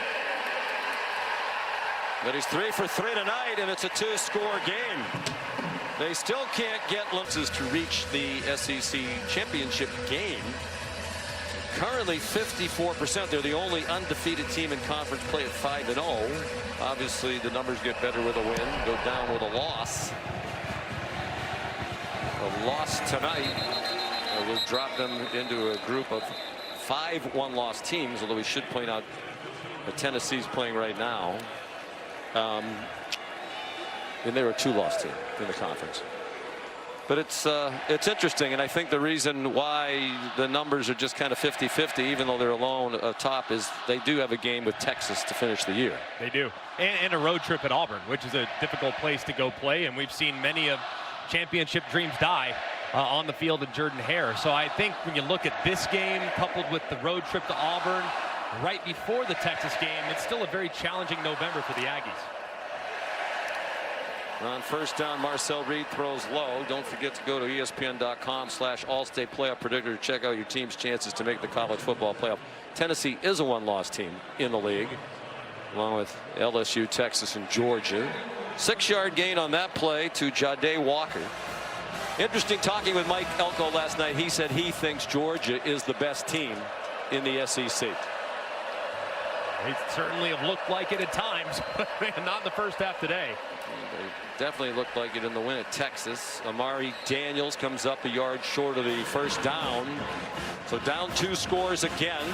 They rallied from 14-0 down in the first half to take the lead, and a late South Carolina field goal in the final seconds of the half sent them to the dressing room tied at 20. Short yardage situations have been a little bit of a problem for the Aggies tonight. Another one here on 3rd and 1. 3rd down. They're 3 out of 10 on 3rd down. Twice they've been stopped on 4th down and 1 in their own territory. And they're going to have another 4th down and 1. Debo Williams again. And Monkel Goodwine. I mean, the play is almost the exact same as the one they ran on 4th and short a second ago. You have left to right misdirection. Debo Williams goes right through the gap, makes the contact behind the line of scrimmage, and they get off the field yet again. And they're going to punt. I understand they've stuffed you twice, but now there's 5 minutes to go in the 3rd quarter, and you're down by 10. And it feels like surrender. And not a great punt. High but short from Trevor White. And the fair catch made by Jalen Kilgore. Are you surprised they didn't try again? Really? And why do they keep running up the middle when it's not working? And they're 1 massive run earlier in the game that resulted in a touchdown was off tackle to the right. So at some point, maybe try something on the edge, something out to the outside. But I don't understand why you'd punt there and go for it a moment earlier. Just did the analytics change, or did it just? I doubt it. I mean, I think if anything, sensing that his team really isn't doing a great job blocking up front on short yard situations. ESPN analytics said they should have gone for that. I would think most analytics do. Here's a blitz off the corner. And a lot of damage going to the right. That was Oscar Attaway, tackled by Shamar Stewart, a 1-yard gain.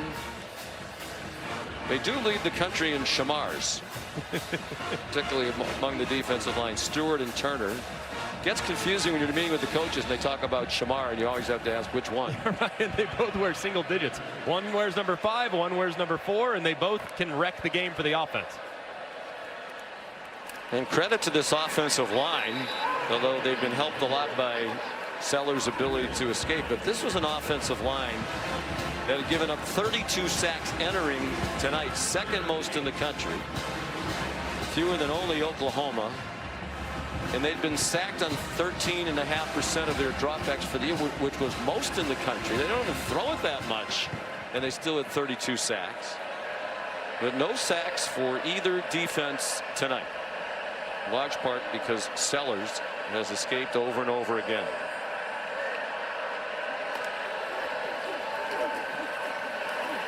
They kept him in the pocket. That time there's a flag thrown in the secondary. Jared Brown, the intended receiver, and he is woofing at Will Lee, who's giving it back to him. Holding. Defense number 26. 10-yard penalty. Automatic first down. And a killer on 3rd down and 9. Their 7th penalty. South Carolina's not been assessed for one, and there's no question about that penalty. Yeah, that was the easiest call in the world for the official. The throw was high, but I mean, just completely draped all over him. Both arms wrapped around Jared Brown, and Mike Elko's got to be so frustrated. That's now 7 penalties for nearly 80 yards. Just not good. It's the 4th South Carolina first down by penalty. Attaway banged down at the 46. 4-yard gain. Damian Sanford, sophomore from Katy, Texas, in on the stop. And this defense needs to answer the challenge here. I mean, this is your superstar group. You got a young quarterback, down 10. You've been in this situation before. You were last week, so no need to panic. But the defense last week responded to the challenge by forcing several turnovers. Now they got to find a way to get off the field and disrupt the rhythm of this offense. Design run again. They lean to the right. And Sellers is out of bounds at midfield, a couple of yards short of the first down. The penalty disparity is jarring. They were penalized, A&M, 6 times in the first half, none for South Carolina. The +6 in accepted penalties, the most in a first half in a Texas A&M game since 2010, when they were flagged for 6 more accepted penalties in a game November 13th of 2010 at Baylor. So this is a rarity. Sellers is up to an even 100 yards rushing. First of his career. Raheem Sanders, the running back, and he drove the defense back for a moment, but Damian Sanford slowed him enough and got help to stop him short of the first down, and now it's a Shane Beamer decision on 4th down and less than a yard. He's been aggressive all night. Would anticipate him being aggressive again here. Can the A&M defense get a 4th down stop on 4th and 1? As South Carolina's done twice tonight. South Carolina's had a ton of success running to the right and running up inside, but this time there's a bunch of defenders on the right side of the center. There was movement. He got back. No flag, no whistle. Play clock at 2. And they're going to take a delay of game penalty.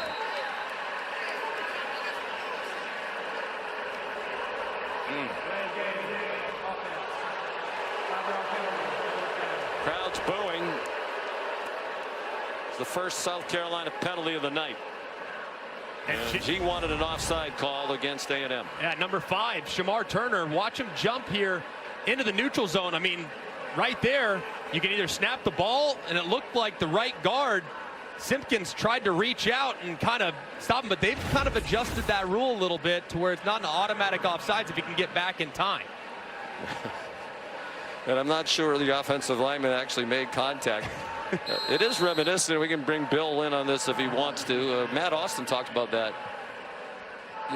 You can jump back as you're the offensive player in response to the movement, but it has to be kind of a natural. You can't be able to reach out and slap you. Correct. Slapping him across the helmet. That's exactly true. Just the way you explained it, Sean. Well, thank you, Bill. I do listen to Matt Austin occasionally. Not often. Your batting average on getting things right was comparable to that of Aaron Judge in the first easy 4 games of the World Series. Jabri Barber, the fair catch of a 39-yard punt. Shane Beamer still hot. Understandably, but that is an adjustment. I think in years past, it probably would have been an offsides, but they've adjusted that to give the defense a little bit more grace to be able to get back onside. Are you surprised he didn't go for that 4th and inches? I am, especially with how they've been really controlling the line of scrimmage. There haven't been a lot of negative plays forced by A&M, so I would have run it. Minute 37, third quarter. Texas A&M down by 10. Marcel Reed, good catch on a ball behind Cyrus Allen and a flag down at the end of it.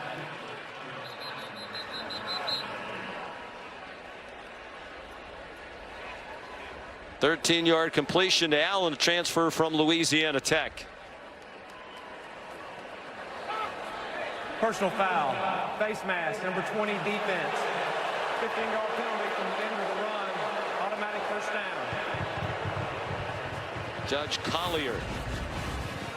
Looks like as he's going to clean it up. I think they got the wrong guy. It's Nick Eamon-Warry. Number 7 there, Nick Eamon-Warry. Did he ever grasp the face mask? Either way, you saw the official see the helmet turn to the left. So it was a judge wrongly accused. Look at that. That's multiple judge references in a couple moments. We're not going back to the baseball. There's Reed on the run. Boy, he is impressive. So poised. Jabri Barber, another catch. 16-yard gain. And just watch how effortless this move in the pocket is. I mean, it's great pass rush. You know your tackles are going to have their hands full all night, so you can make them right by stepping up and then evading. A great job there. 6 catches for Barber. Not much there for Amari Daniels, tripped up at the line of scrimmage as we go under a minute to go. It was Judge Collier who made the tackle, the sophomore corner. You just watch Marcel Reed, man. Just his comfort level moving in the pocket. It never feels like he's going to panic. Things aren't moving too fast for him. I mean, he's just so in control. He's very decisive and has really an advanced feel for a guy that young. Connor Wigman was the starter at the beginning of the year. He suffered a shoulder injury in game 2. Reed started the next 3. They won them all. Wigman return was excellent against Missouri, but really had a tough time last week against LSU. Daniels chased out by Demetrius tonight. Reed came in and led them back to victory. Mike Elko told us last night, Reed is clearly the quarterback. This isn't, let's see how it goes, and maybe Wigman comes back next week. Although, as Mike said last night, if you told me last week sitting in the meeting room that Marcel Reed 1 week later would be clearly the starting quarterback, he said I would have. Here is 3rd down and 2. Could be 4-down territory, although a field goal would make it a 1-score game. And Bond has already made a couple from 50 plus. They didn't run it up the middle this time, and Marcel Reed gets the 1st down. They tried something different in that short yardage situation after going 3 for their previous 11 on 3rd down. Yeah, and just a little bit of misdirection here too. They have the back Smith going across, handling the edge because of the speed, and Marcel Reed's able to slide to the outside and fall forward for a nice conversion. They need to continue to work outside because up the middle they have not had a lot of success.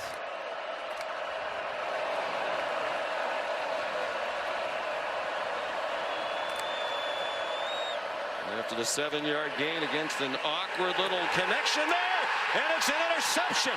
O'Donnell Fortune down the sideline. He's going to go all the way. Touchdown, 86 yards.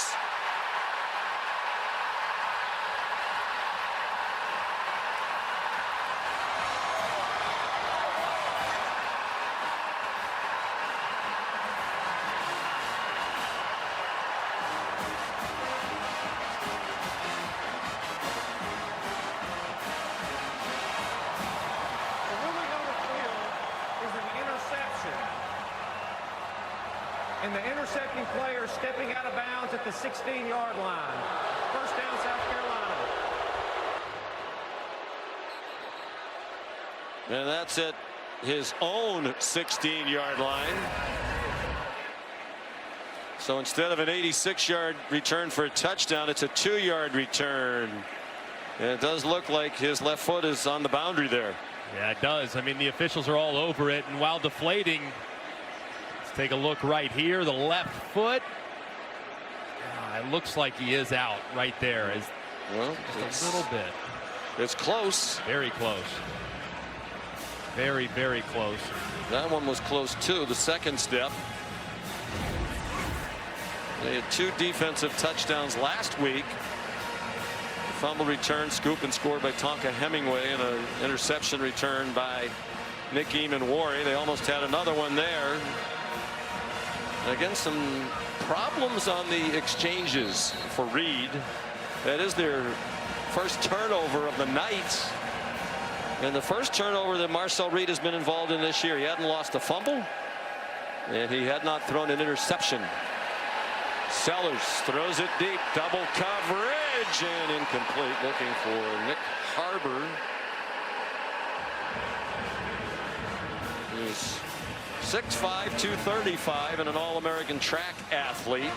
Crazy that he can run as fast as he does. Run a 10-1 100 meters at 235 pounds. Yeah, I mean, you know where he's at all the time when he's on the field, because there's not a single guy out there that's as fast as him. So A&M did a good job of staying disciplined, staying over the top, not allowing Harvard to get a nice, easy jump ball. They had 2 guys on him. Only the 3rd pass attempt in this half for South Carolina. They've all been incomplete for Lenoris Sellers. Here's an A&M blitz. They hit him after the throw. It's still caught by Joshua Simon across midfield and finally ridden out of bounds.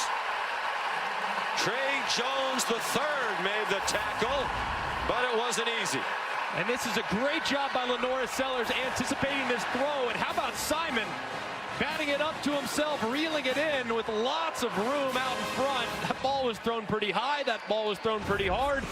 But the veteran Simon, tight end, reels it in for another big play. The 40-yard play, 33 after the catch. Sanders wrestled down behind the line of scrimmage by Cassius Howell. A transfer from Bowling Green. He's had a nice year.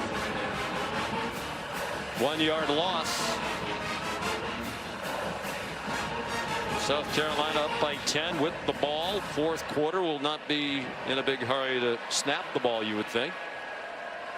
Not at this point, but it's imperative for A&M. Probably not going to be enough possessions to make it a 3-score deficit to come back. So you got to hold them to at least 3 or hopefully 0 here if you're the Aggies. Lenoris Sellers given time off the receiver's hands and up in the air perilously. Try to get it to Harbor, who is still developing as a wide receiver. He looked like a track athlete on that one. Yeah, he did. Might have felt that presence on the inside. But that's one you got to reel in if you're 6'5", 235 pounds. Spoken like a true quarterback. Fired one right at the guy's head. 3 out of 10 on 3rd down. It's a screen, and I think he did that intentionally. You could tell that was going to get blown up. Threw it in the general direction of Gage Larvadan. 4th down. I think he did. That was a pretty good decision there by Lenoris Sellers, because it looked like number 1, Bryce Anderson, was going to take off and maybe pick that thing off if he tried to throw it accurately to Larvadan. At this juncture, just don't make a huge mistake. How their defense has been playing, it's just ball control, smart decisions, punt, play the field position game as you try to nurse this lead. A&M has not scored here in the 2nd half. Flag down as Kai Kroger punts. And they can't rescue it at the goal line, but there is a flag down.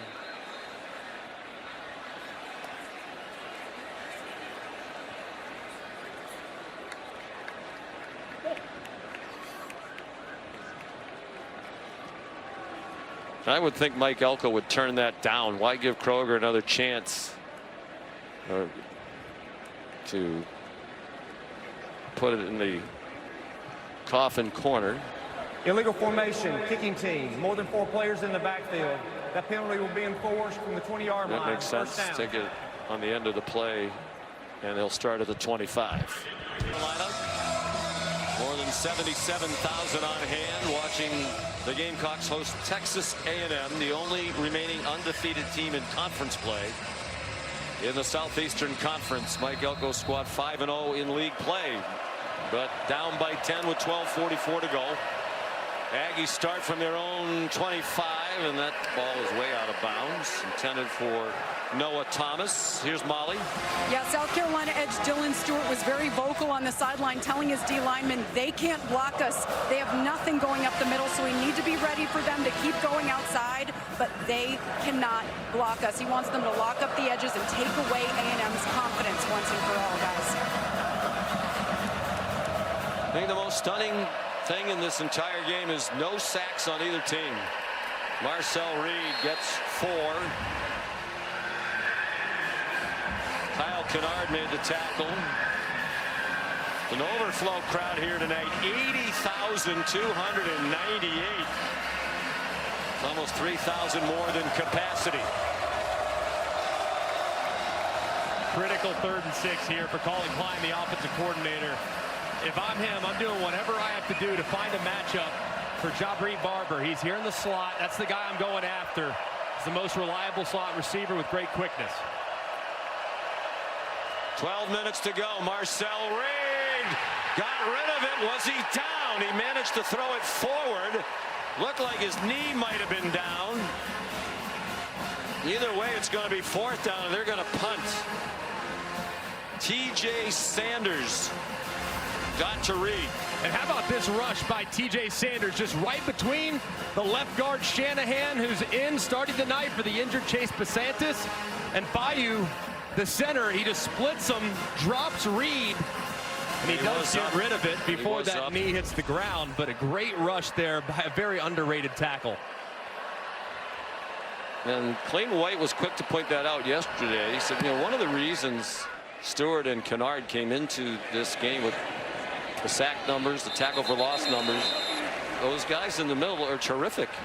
And if you double team the ends, these guys in the middle, including TJ Sanders, are going to cause some serious problems. Part of a 3-man rotation in the middle with Boogie Huntley and Tonka Hemingway. The punt by Tyler White is a 50-yarder. Yeah, I think those defensive tackles really for both teams, very underrated, underappreciated, but especially in South Carolina. Plus, they played a ton of football. I mean, Sanders, Hemingway, and Huntley, but 5th-year senior, 4th-year junior. I mean, these guys have been around for a long time. They're grown men, and they're playing like it tonight.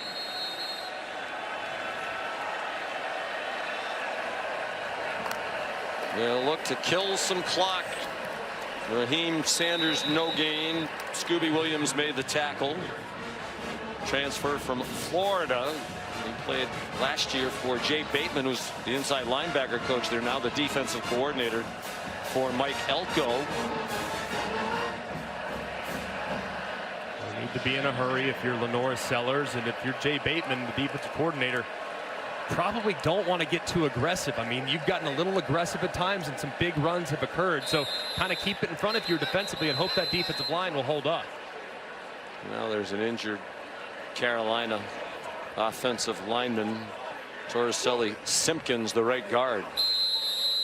Timeout, 11:13 to go, and a 10-point lead. Team in the SEC and the number 10 team in the country. Leading by 10, 11:13 to go. Torricelli Simpkins out of the game.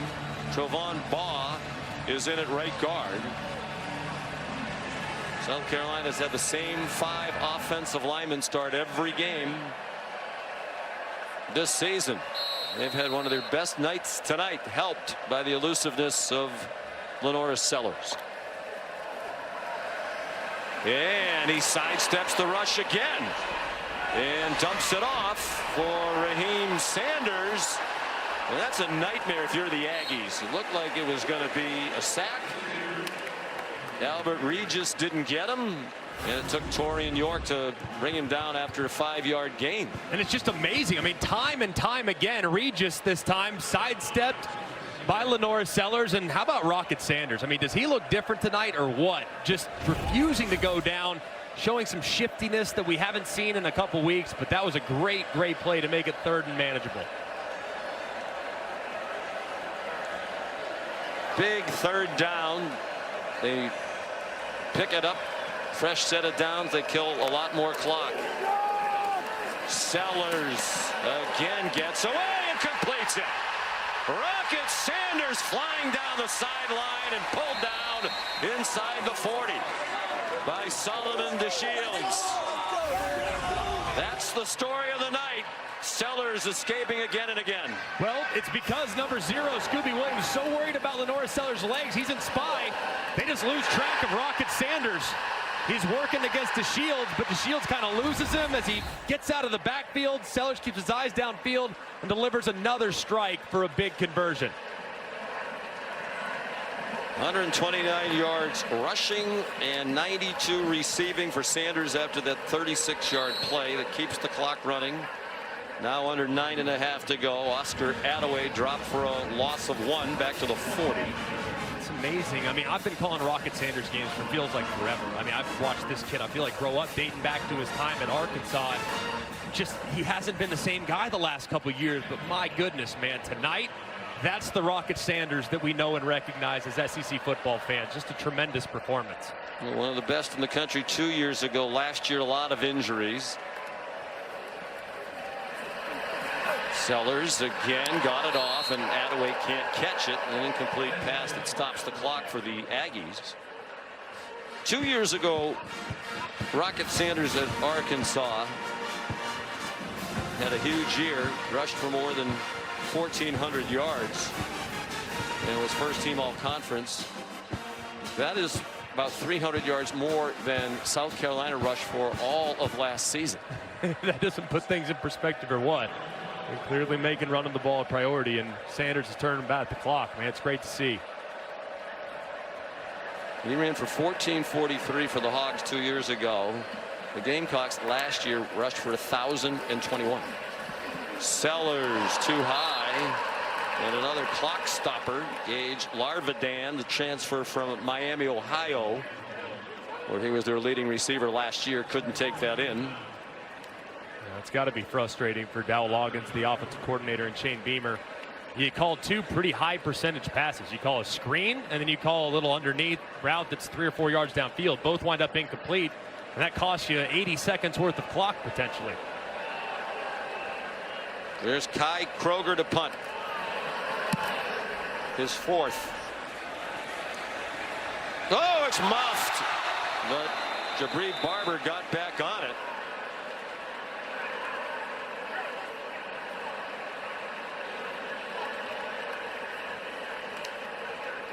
And the Aggies will start from their 11. The SEC on ABC next Saturday starts at noon. Florida against number 6 Texas. Florida playing better as the year goes along. They gave Georgia a scare today. Georgia will be in Oxford to take on Ole Miss, which was terrific today at Arkansas. That's at 3:30, and then Saturday Night Football presented by Capital One is Alabama and LSU. At 7:30, all 3 games on the ESPN app. You can watch anywhere. Texas, Alabama, LSU all on bye weeks. Ole Miss won 63-31 today. Jackson Dart at 5:15 passing. Noah Thomas the catch out of bounds close to the first down. I know we're not even to the midway point here of the 4th quarter, but it really feels like it could, with how South Carolina could run the football and how Lenora Sellers has played. Feels like A&M almost has to get points on this drive. And they're picking up the tempo here. Marcel Reed. These 2 quarterbacks are so elusive. They just have a great feel of where to go. He runs for 11. It looked like we might finally have the first sack of the night by either team. It's like the quarterback saw the bulletin board material intended for the defensive lines, and they're making them pay. Reed out wide. Noah Thomas trying to break a tackle. Lunges out across the 46. So Donald Fortune made the stop. I'm calling Klein. I'm keeping this tempo. I mean, Reed looks comfortable. bouncing back nicely from the interception, the bad decision he made earlier. Keep with this tempo. Colin Klein calling the plays, the pump fake, and then open was Thomas. They didn't connect.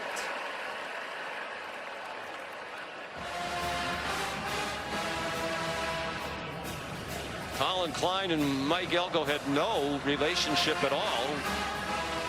Mike Elko said he just kept track of offensive coordinators. We thought were very productive. Did his research. They met in Denver where Klein was recruiting. And Colin Klein said, I knew after a very short period of time I wanted to work for Mike Elko. Over the middle, nice catch, run after the catch. Barber first down inside the 40. Stopped by Demetrius Knight, but it's a 16-yard gain. And the Aggies are on the move, and they're doing it quickly. Yeah, if I'm Reed, I'm looking in Barber's direction again. He's a little bit slow to get up, but he's hot right now. Reed stepped up in the pocket, and finally a sack. The first of the night for either team from Dylan Stewart. And watch this hesitation by Stewart. He fakes like he's going to twist underneath the defensive tackle, which gets the left tackle, Zune, to kind of step inside just a little bit, and then boom, he beats him with speed right around the edge. He almost strips the football, too, as he hits Marcel Reed with that right arm trying to dislodge it. Well, it's a loss of 5. Trying to bounce outside, unsuccessful to E.J. Smith. Tackled by Demetrius White. Bill Lamagna did not think there should have been a penalty when Reed got hit in the head. They're on the 42. You'd say probably not at field goal range, but Bonds made a couple from 50 plus with plenty of room to spare. 6 minutes to go. 4 out of 13 on third down, the Aggies. Reed sacked again back at the 49. T.J. Sanders.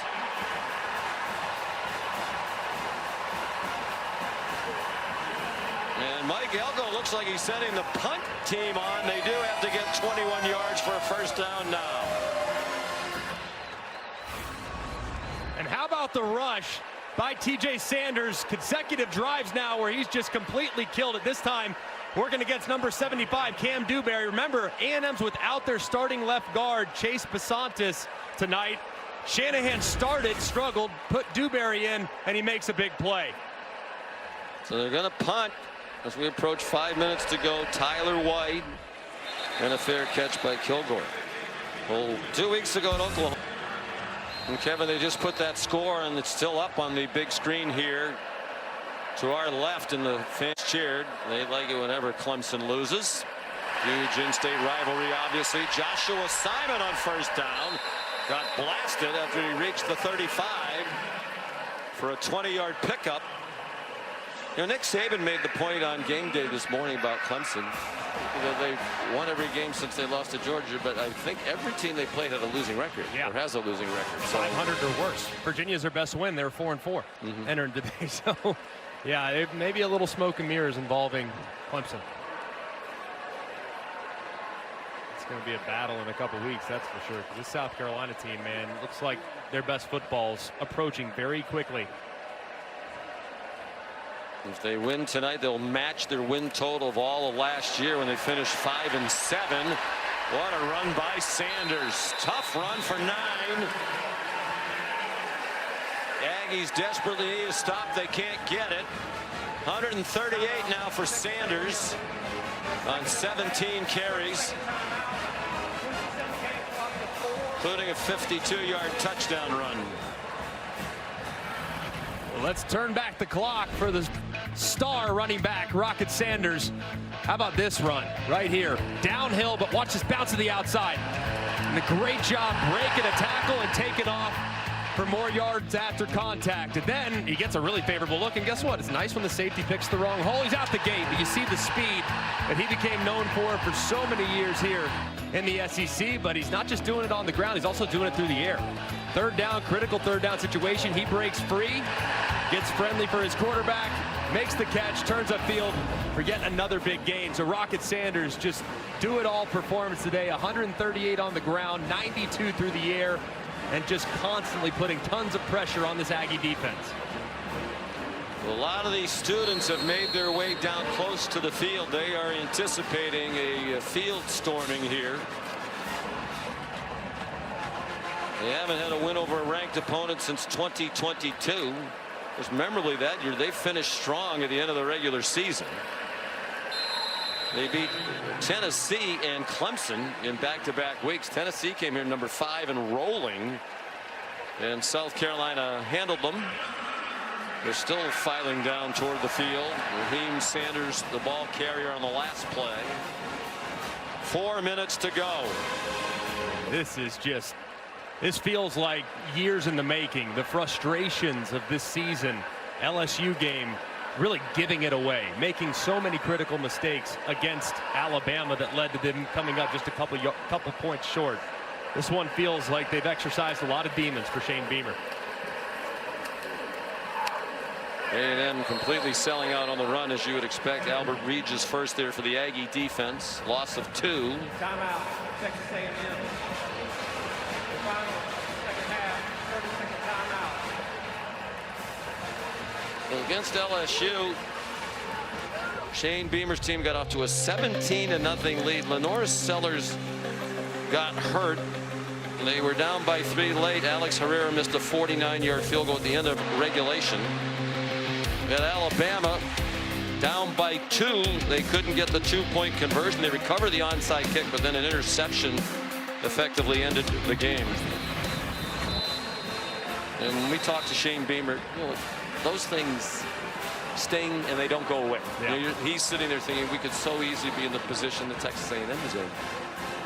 Their other loss against the ranked team, they got hammered here, 27-3 by Ole Miss, but it could be a much different season right now for South Carolina. Yeah, I mean, to have one performance that left something to be desired. The rest of them, they played well. I mean, I guess you could say ODU, week 1, didn't play very well there, but they dominated Kentucky on the road. I mean, this team, they can certainly elevate their play at a moment's notice, and they have tonight. There's a broken tackle. And a touchdown for Joshua Simon. 57 yards, a night of big plays for South Carolina.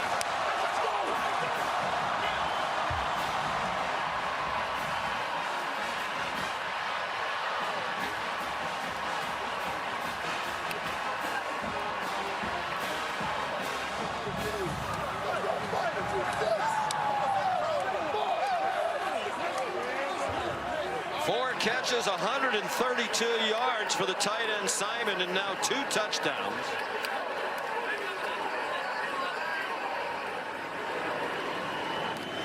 And Herrera adds the extra point. And all of a sudden it's the largest lead of the night. 17 points for Shane Beamer.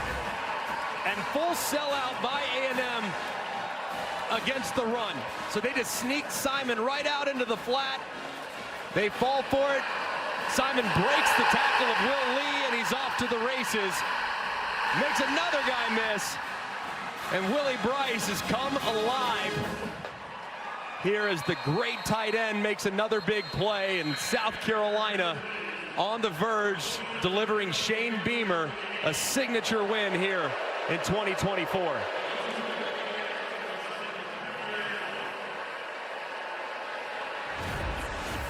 It'll be his 4th win against a ranked opponent to get him to 4-14. It'll end a 9-game losing streak to ranked opponents. And this homecoming crowd is loving every minute of it. And the defense rose to the occasion in the second half. A&M has not scored here in the second half. It was tied at 20 at the break. And Mike Elko looks like he's in disbelief.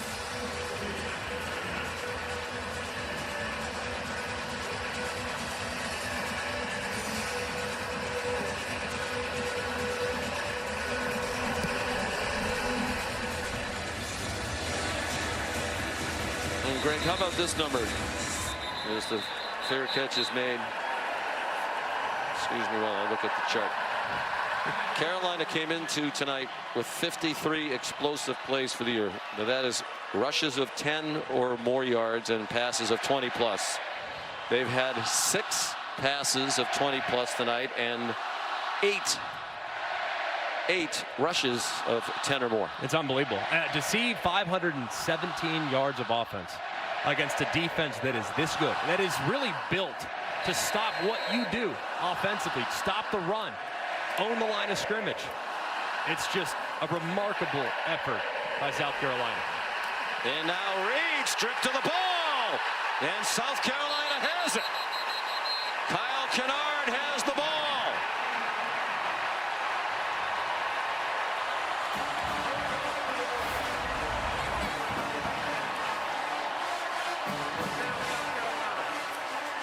Looked like he was trying to tuck it away with Tonka Hemingway with a hand on him. It took them a long time to get to Reed. You almost wonder if that's a pass. Yeah, I think the hand might have been moving forward. They'll get him for an intentional grounding, but let's bring in Bill Lamagna. I see the defender on his grab pulling the hand down. So you think it's a fumble? I don't have that as a pass. I've got a fumble. Wow. Is the tuck rule still a thing? We like the tuck rule in New England.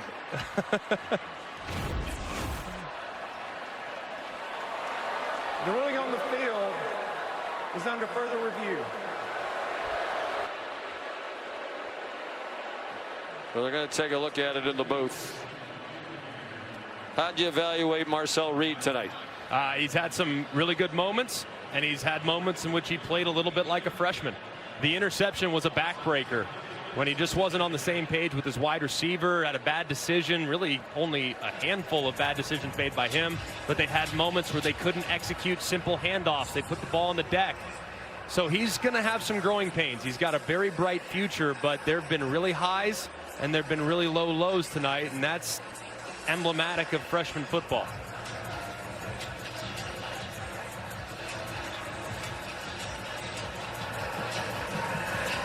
I think both of these teams are in good shape going forward at the quarterback position. Coach has talked about how Lenoris Sellers has improved as the season's gone on, and you can really see it. Maybe it's because he shed the glasses. Right. You know, he said when we talked the other day, he's been trying contacts. Further review, the ruling on the field stands. First down.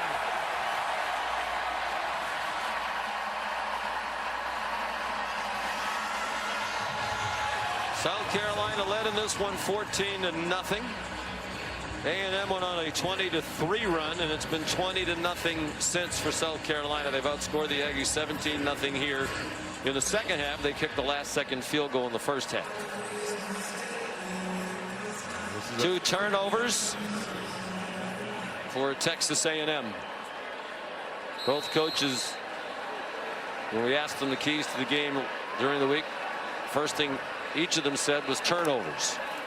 There haven't been many of them. 2 takeaways for South Carolina and 1 for a +1 for the Gamecocks tonight. Torian York made the tackle on Lenoris Sellers. 6-yard gain. While this performance for Texas A&M is just so gut-wrenching, this is an improved program across the board. I mean, they have a lot of things to look forward to under Mike Elko. I could not be more optimistic about where the Aggies are heading, but this has been a tough pill to swallow after the breakthrough win last week. To go on the road and do an incredibly hostile place is tough sledding. Mike Elko knew it was going to be tough, but I thought once they survived that onslaught at the beginning of the game, they were in good shape. Here's a bounce outside. Sanders puts the punctuation on his best performance as a Gamecock.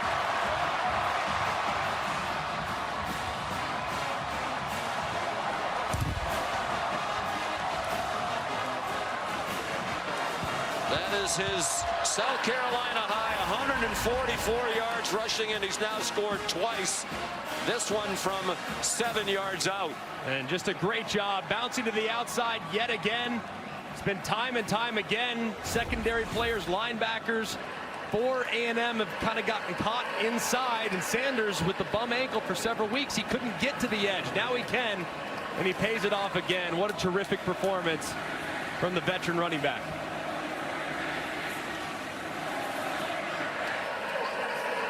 .144 rushing. They've had 2 100-yard rushers tonight. Sellers 106, a career high, and 92 yards receiving for Sanders. That's no surprise. He was a very good receiver when he was at Arkansas.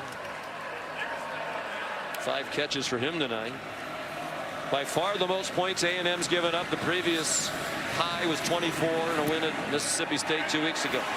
44 now for South Carolina after the Alex Herrera extra point. So there are no more undefeated teams in conference play. We still have the 5-0 up there, but ESPN is projecting that South Carolina will be the winner. Timely. We don't need John King at a map to tell us. We don't need break down any counties. This one for the Aggies is going in the L column, and there will be 5 one-loss teams in the SEC. Tennessee's leading by 10 now against Kentucky. Frank Beamer, the very proud dad, here to share in one of the biggest wins of his son's 4-year tenure. Just what a response. I mean, once A&M climbed their way back into the lead, really felt like this was going to slip away yet again. And man, they just said enough.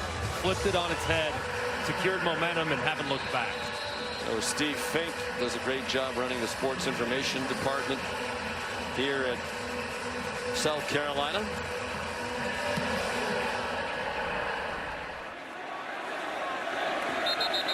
How about the story Shane Beamer told us talking about father and son? You know, one that he grew up with his dad on the sideline at Murray State and Virginia Tech. There's some great pictures in Shane's house here in Columbia with his dad. And his son Hunter is a fixture on the sideline. 2 weeks ago when they won at Oklahoma, there was a great shot in the final minute, the clock ticking off. Hunter walks over and hugs his dad and says something, and Shane Beamer started laughing.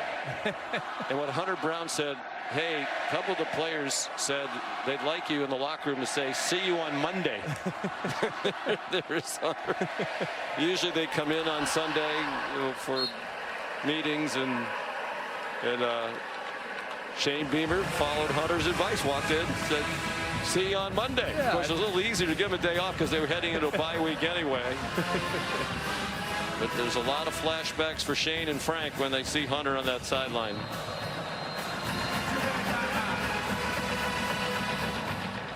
What a great man Frank Beamer is. One of the all-time greats.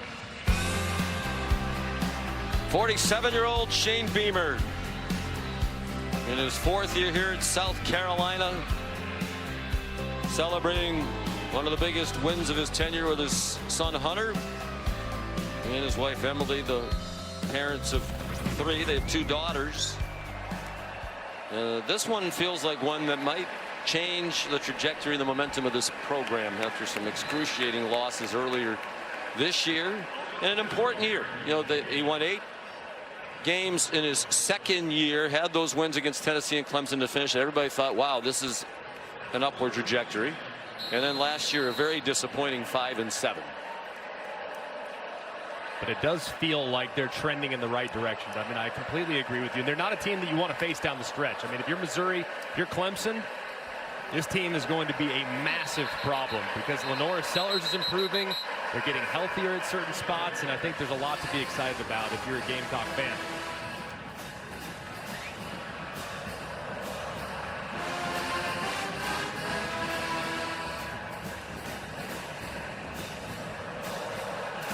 What a night for Lenora Sellers. Passed for 244 and 2 touchdowns, and ran for a career high 106.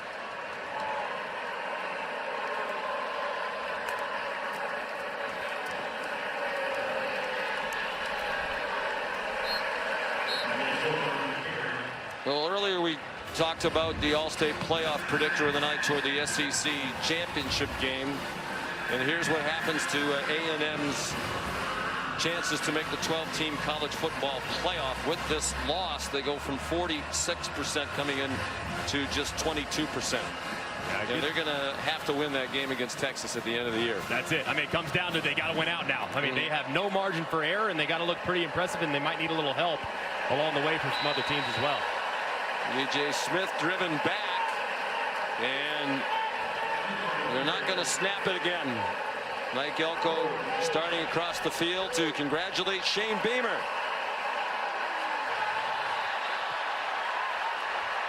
And here they come.